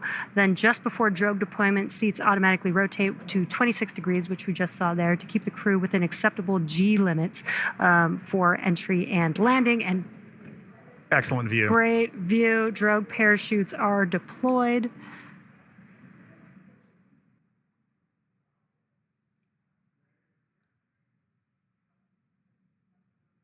Looking forward. Drogue descent rate nominal. Descent rate nominal, copy. Again, we're going to hear a lot of comms throughout this next 3 minutes here. This is looking forward on the Dragon spacecraft up at the chutes. The parachutes are fully deployed now, so we do expect those main parachutes to deploy here shortly.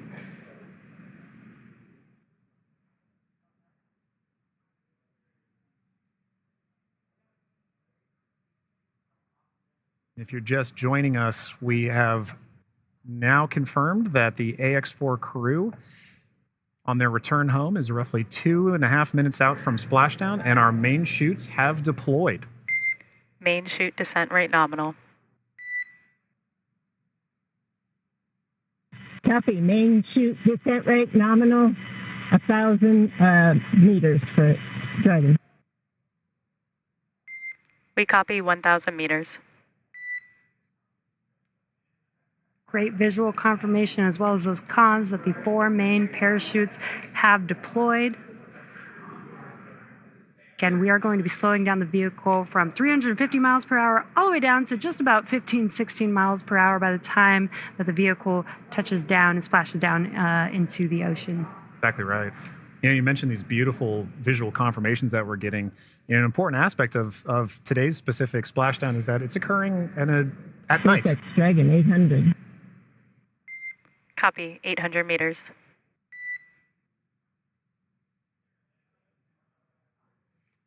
Commander Peggy Whitson confirming the spacecraft's altitude as it's making its descent into the Pacific Ocean just off the coast of San Diego in Southern California. Yes, love that it's coming off the coast of my hometown. 600 meters. 600 meters. At 600 meters, we're just under a minute before that expected splashdown. The landing in water is a lot simpler and more reliable. Provides a little bit of margin against unlikely parachute issues. We did have to learn how to make Dragon waterproof as we are splashing down into the ocean. But SpaceX copies 400 meters. Reminder to brace for splashdown.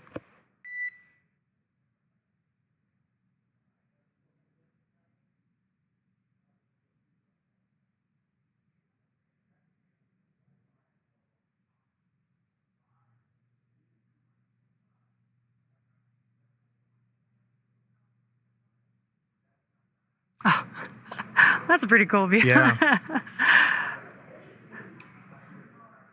right. Maintaining the vehicle's signature through things like cloud layer and any kind of atmospheric disturbance allows us to maintain visual contact with the vehicle as it's making its final descent towards water landing. And it's a little foggy, as you can see there. Yeah, Pacific fog is rolling in. We've got some very bright lights as Dragon, you can see the ocean there. Dragon is about to touch down in just a few seconds here. And working their way towards the vehicle are the SpaceX and Axiom support teams that will be present for the next phase of our splashdown coverage today. At this point, we'll be waiting for confirmation of the crew's safe landing, and then we'll move into the phases of this mission, which are really, let's recover the vehicle, let's recover the crew, let's make our assessments, and at that point, we'll be covering. And we have splashdown of the AX-4 crew back on planet Earth. Welcome home.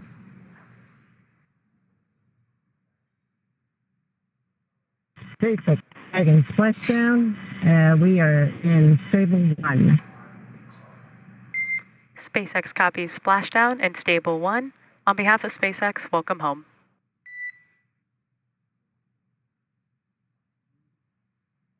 And thanks for the great ride and the safe trip, and Grace is happy to be back.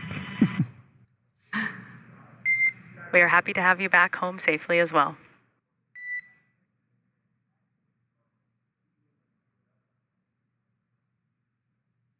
Some words between the Corps and our commander, Peggy Whitson, as the AX-4 crew has made it back home, splashed down at Dragon. SpaceX, for your awareness, SISTI system verifications are in progress. I will report back when recovery personnel are en route. Dragon.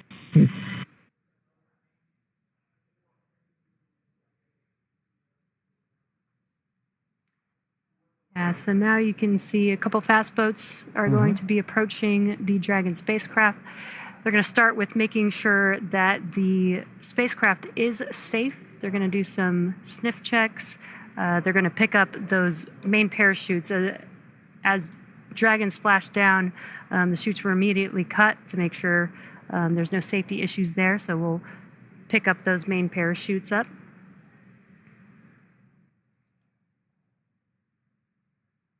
Once the crew deems that the spacecraft is safe, then our recovery vessel Shannon can begin to approach and begin the recovery process.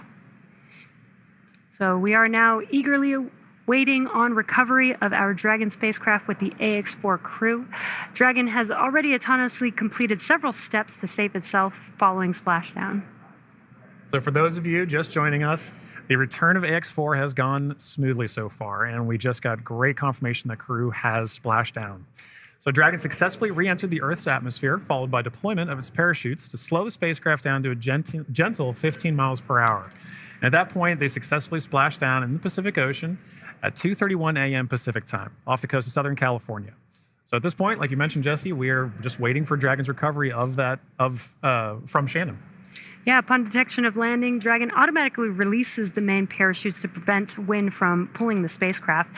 Dragon then automatically saves any pyrotechnics still present on the vehicle and may automatically perform additional minor system reconfigurations. The astronauts remain seated and in their suits at this point, but the onboard air conditioning keeps temperatures in check inside the spacecraft, and the communication systems on board remain powered so the crew can continue to communicate. And as we're watching, SpaceX has 2 fast boats in their recovery fleet, which move very quickly to get to the splashdown point. And those are being followed by Shannon, the main recovery vessel, which will move into position upwind of the spacecraft. The 2 fast boats have very specific roles here in these operations. First fast boat makes initial contact and is focused on immediate safety inspection of the vehicle, checking for vehicle integrity and any presence of hypergolic propellant vapors. This ensures that it's safe for Shannon to approach the Dragon spacecraft. Now, once Dragon is cleared for full approach, the team begins rigging the spacecraft for water recovery by the recovery ship. The second fast boat is responsible for parachute recovery and also serves a redundant boat to the first. So we'll see a team member. We'll also see a team member rather on a jet ski helping to gather up the now detached parachutes that you mentioned came off. Jess. Yeah, and it'll take a little over 10 minutes for the recovery crew to complete their safety checks. Then once they're complete, the team will begin preparing Dragon to be lifted into the recovery vessel. As part of the preparation for this lift, one member of the recovery team will climb on top of the spacecraft so that they can attach Dragon's hoist rings and connect the lifting lines. Now, it will take us less than an hour to raise Dragon to the recovery boat and remove the crew from the spacecraft. And then after medical checkouts, the crew will return to shore by helicopter and then be flown back to Houston. That's right. And each of these next steps are entirely dependent on the status of the crew. Axiom Space's Dragon SpaceX, we have pulled go for recovery personnel approach. Expect fast boats alongside in 1 minute.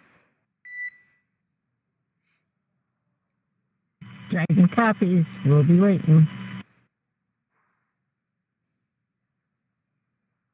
And with that call from Core to Commander Peggy Whitson, you can see now the fast boat making the 2 fast boats rather making an approach to the Dragon that you see in the middle of your screen with that flashing green beacon. Now, as we mentioned, Axiom Space's chief medical officer is on the main recovery ship Shannon and is ready to put eyes on this crew for the first time since they departed quarantine together. And our medical teams will be with them every step of the way home.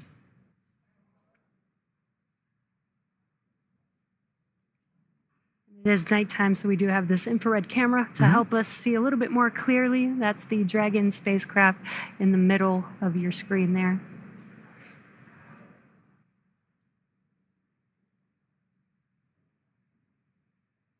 These SpaceX fast boats are now making initial contact with the Axiom 4, with the Dragon spacecraft, excuse me.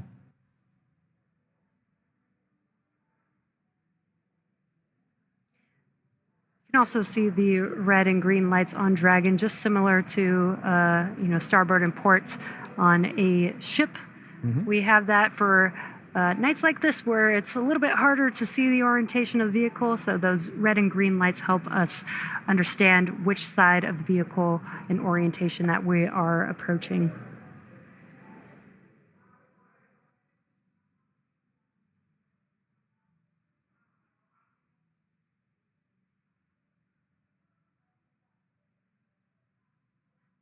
And it does look like they are pulling a main chute out of the water there. Again, those detach immediately as soon as the spacecraft splashes down. This helps prevent the wind from dragging the spacecraft after it's splashed down and helps keep the crew safe. But we do recover those main parachutes, keep them out of the water. Exactly. And as we just discussed, each of these fast boats has a very specific role that they play. That is all part of, again, the ground operations that support the retrieval and recovery of the spacecraft, as well as the X4 crew. So all of these are part of the ground training that's required in order to pull off those operations safely and successfully. So even though we're having, splashdown at night, right, we're able to ensure that we're executing smoothly, but executing successfully.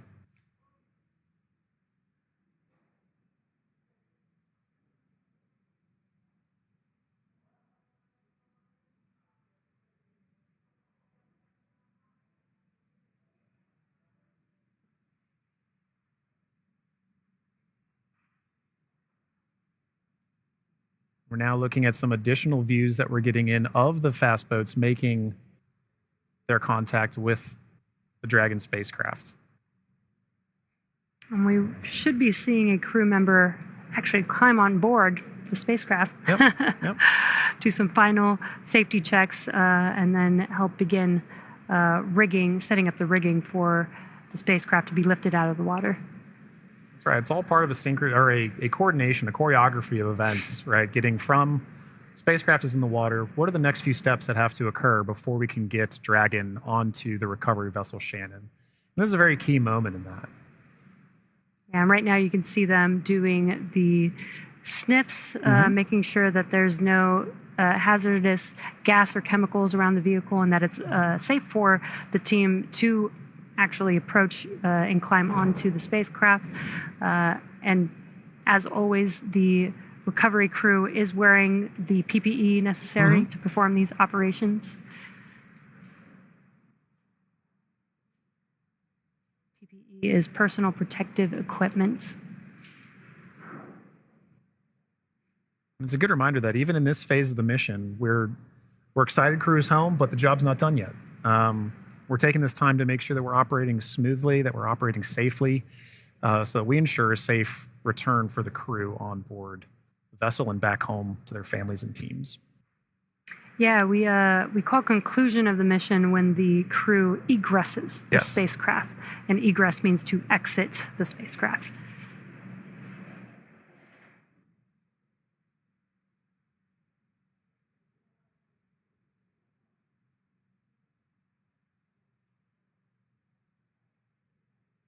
Got some calm waters there, which is great. Yes, exactly what we're looking California, Southern Pacific Ocean, as we splash down off the coast of San Diego today. Dragon, SpaceX, hypergol sweeps, and unfired ordnance checks are nominal. Rigging is in progress. Approximately 5 minutes until capsule lift. We have SpaceX flight surgeon standing by. Please confirm crew are ready for post-splashdown PMC. Dragon copy go, and we are ready for post-PMC. Copy that, Dragon. The next call you hear will be from flight surgeon on Dragon to ground privatized.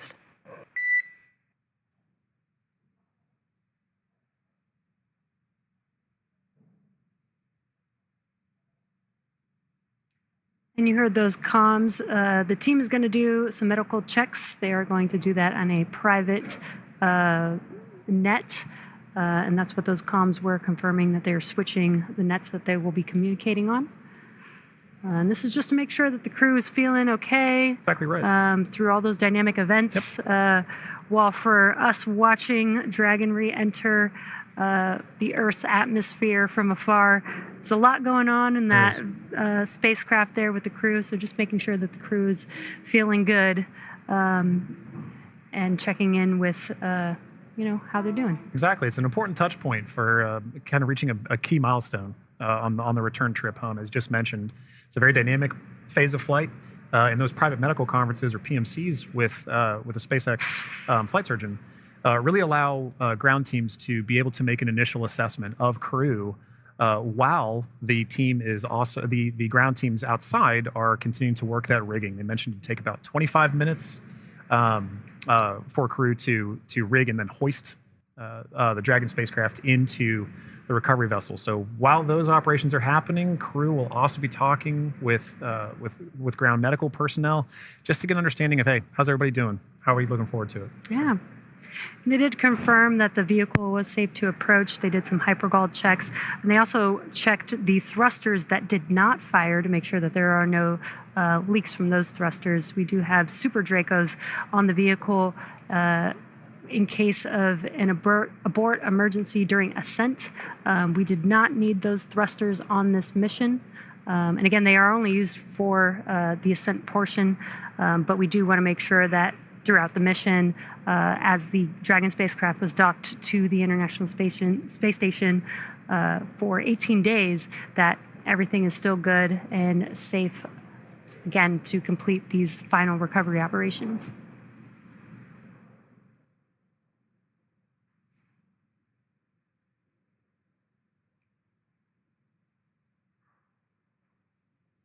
And again, it's a little dark because it's very early morning, but you can see the little window on Dragon and the light through it. Yeah, the little light inside there as the crew is patiently waiting recovery operations. It's a very different view that they're having outside that window than they had for their flight up and their flight home. Yes. But all the same, I'm sure that they're also glad to say, hey, we're home. If you're just joining us from home, you are seeing live views of the Dragon spacecraft that has returned home from the Axiom 4 mission. After launching on June 25th, the Axiom 4 mission... Dragon SpaceX, Dragon to ground is now unprivatized. Com check. We have you loud and clear on Dragon ground. Copy, Dragon. We have you the same.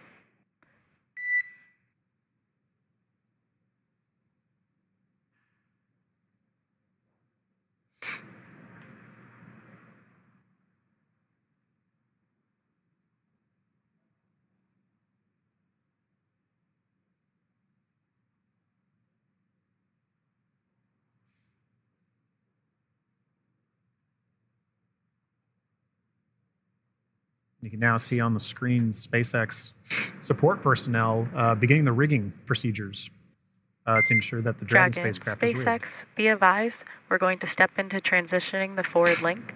Com will be unavailable for approximately 5 minutes. Rigging continues nominally. Dragon copies, 5 minutes. LOS.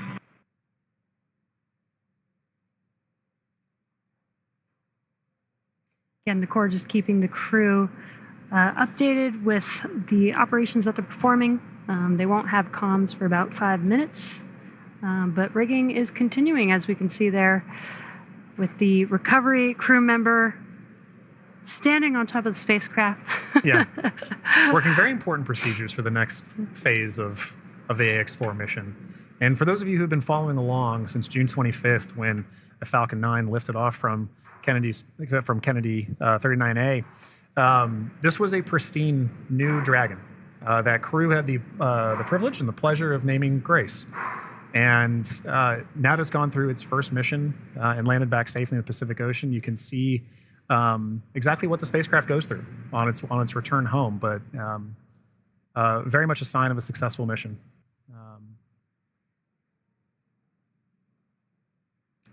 Yeah, I love the tradition that the first crew that flies in the spacecraft get to name the spacecraft. And Peggy Whitson had some great words on why they named the spacecraft Grace, which I think is amazing. And we've got a great fleet of Dragon spacecraft. And speaking of Commander Peggy Whitson, she's actually our third frequent flyer. Yeah. Our first frequent flyer was Michael Lopez Alegria from Axiom Space. Yeah. Second being Jared Isaacman when he flew on the Polaris Dawn mission.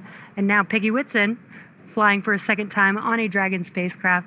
At SpaceX, we're trying to make these vehicles reusable, just like aircraft when you fly and fly over again multiple times a day. And we're getting closer and closer to that with the same crew members flying again, which is awesome.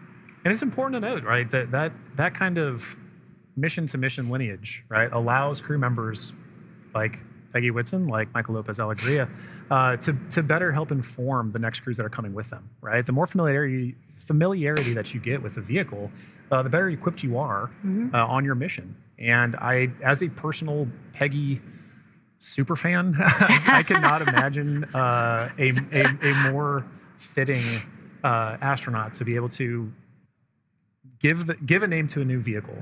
I love the messaging behind why they chose to name it Grace. And to your point, Jesse, about the frequent flyers, I loved that during launch we could see I don't know if it's a new tradition potentially, but we got to see some boarding passes that SpaceX provided to the AX4 crew, and because of her frequent flyer status, Peggy Whitson got a gold boarding pass, and I absolutely adore that she was able to have that distinction. Yes, just add it to her resume. Yeah, you can add it to her resume. SpaceX frequent flyer.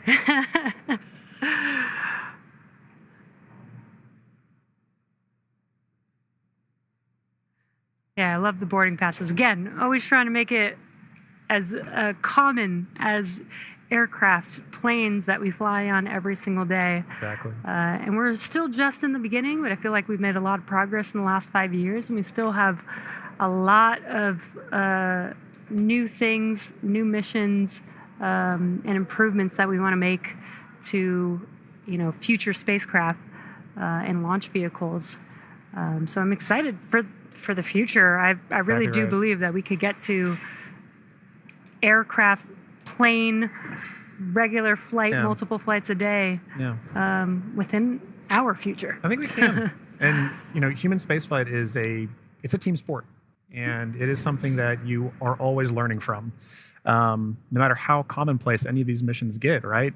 There is always the amount of training that you put into it to execute that plan, train, fly mentality, and being able to perform these missions, being able to say that Peggy has flown on multiple Dragon spacecraft at this point, kind of highlight that every time she's going to still go through the same training that she did for the last mission, that all these crew members, that all of the ground support personnel are going to be ready to support missions like these from even well before crew is on the launch pad, all the way through splash and pulling them onto the recovery vessel here for the Dragon spacecraft. And you can see on your screen both the fast boat and the recovery vessel Shannon making approach to grace our Dragon spacecraft.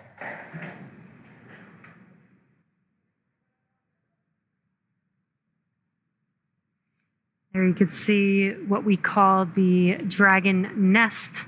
When the spacecraft is lifted up out of the water, it's going to seat into that ring that you see there at the end of the recovery vessel there. And once the spacecraft is nestled into the nest, it'll translate to a deck that meets the height of where the hatch on the Dragon spacecraft is. That'll enable the crew to egress or exit the spacecraft easily onto a platform in the recovery vessel.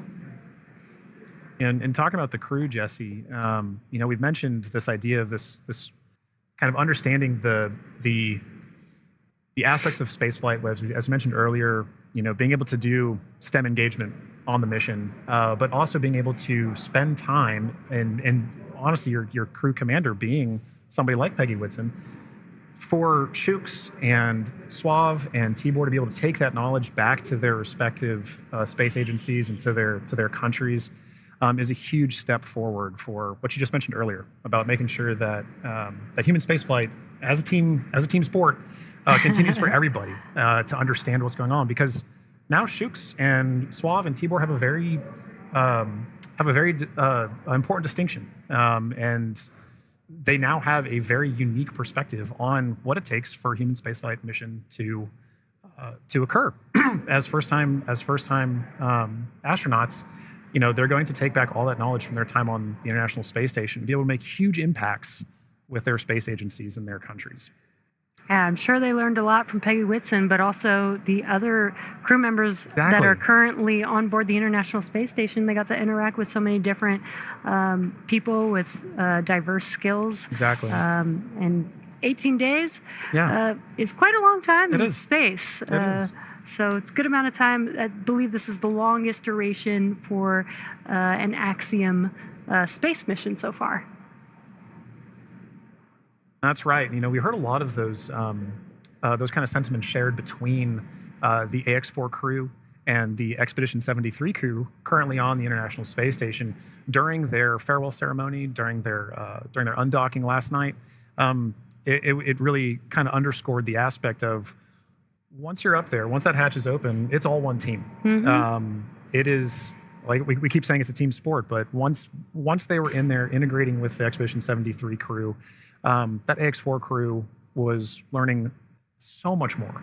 And it was highlighted in everything that they were able to execute, right? We mentioned earlier over 60 research projects, over 20 STEM engagements, outreach events. Over 18 days, that's an incredible amount of time packed into their timeline, just coupled with sleeping, sleeping and being there, and also, but also like the aspects that they're not timeline, but engaging with the crew, sharing cultural touch points, understanding each other, getting to learn each other. And they did have the benefit of getting to meet this Expedition 73 crew before their flight. So by the time they were opening that hatch, they kind of knew each other. And I think it's an incredible aspect of this mission for sure. That's so awesome. Yeah. I wonder what their comms were. I'll meet you in space. Exactly right. I wish I had the ability to say that. That'd be so cool. One day when we're all able to fly in space. All right, sounds good. I'll see you in space then. See you in space, John.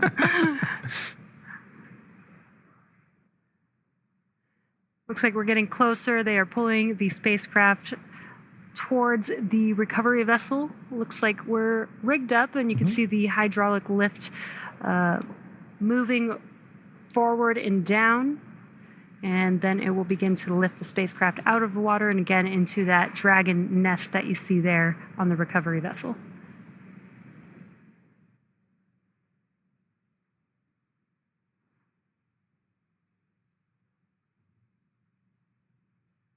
I think one of my favorite parts is the recovery crew that's on the spacecraft gets to jump into the ocean when they're done. Yeah. And it's nighttime in the Pacific, so it might be a little cold. We'll be a little chilly. But definitely a unique part of the job. Exactly right. You can see all the support crew. There's just a fast boat on the screen that made its way off screen there, but you can see the number of support crew that's kind of going into supporting an operation like this. You know, it may look like it's not happening very fast, but there are a lot of steps that each of these crew members are responsible for ensuring that the Dragon spacecraft is pulled into that nest safely but smoothly, and they're working towards that now. There he goes. Love that. Despite the freezing temperatures, it looks fun. And he got out of the water pretty fast, so I think you're right about that.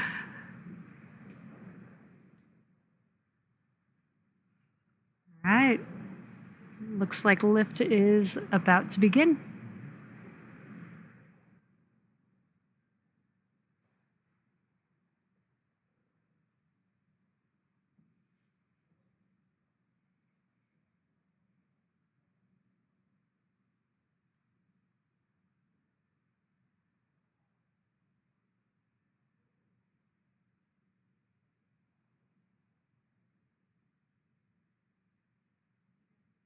Those of you just tuning in, the AX4 crew splashed down off the coast of Southern California a little under 30 minutes ago. And we are now in the Dragon SpaceX. Rigging is complete. Stand by for capsule lift. Dragon copies. Dragon SpaceX, capsule lift in progress, brace. good verbal confirmations there and visual confirmations that we're getting a successful lift. Dragon copy. Again, those comms, crew can't see what's happening outside Right. of the spacecraft, so letting the crew know what's happening so they understand, you know, the vehicle moving, Exactly. what those different feelings are with the spacecraft moving around. Trying to give crew some level of situational awareness of where they are and where they're going next. So Dragon will remain in the nest during the crew extraction and for the journey back into port. The spacecraft is currently was just lifted, as you saw, and set on the nest. And from here, it'll be centered and oriented. And then from there, Dragon will be translated into the hangar underneath the helipad aboard the ship so that we can then open the hatch. And once open, a SpaceX medical doctor will be the first one in to check on the crew to see if they are ready to egress out of the vehicle.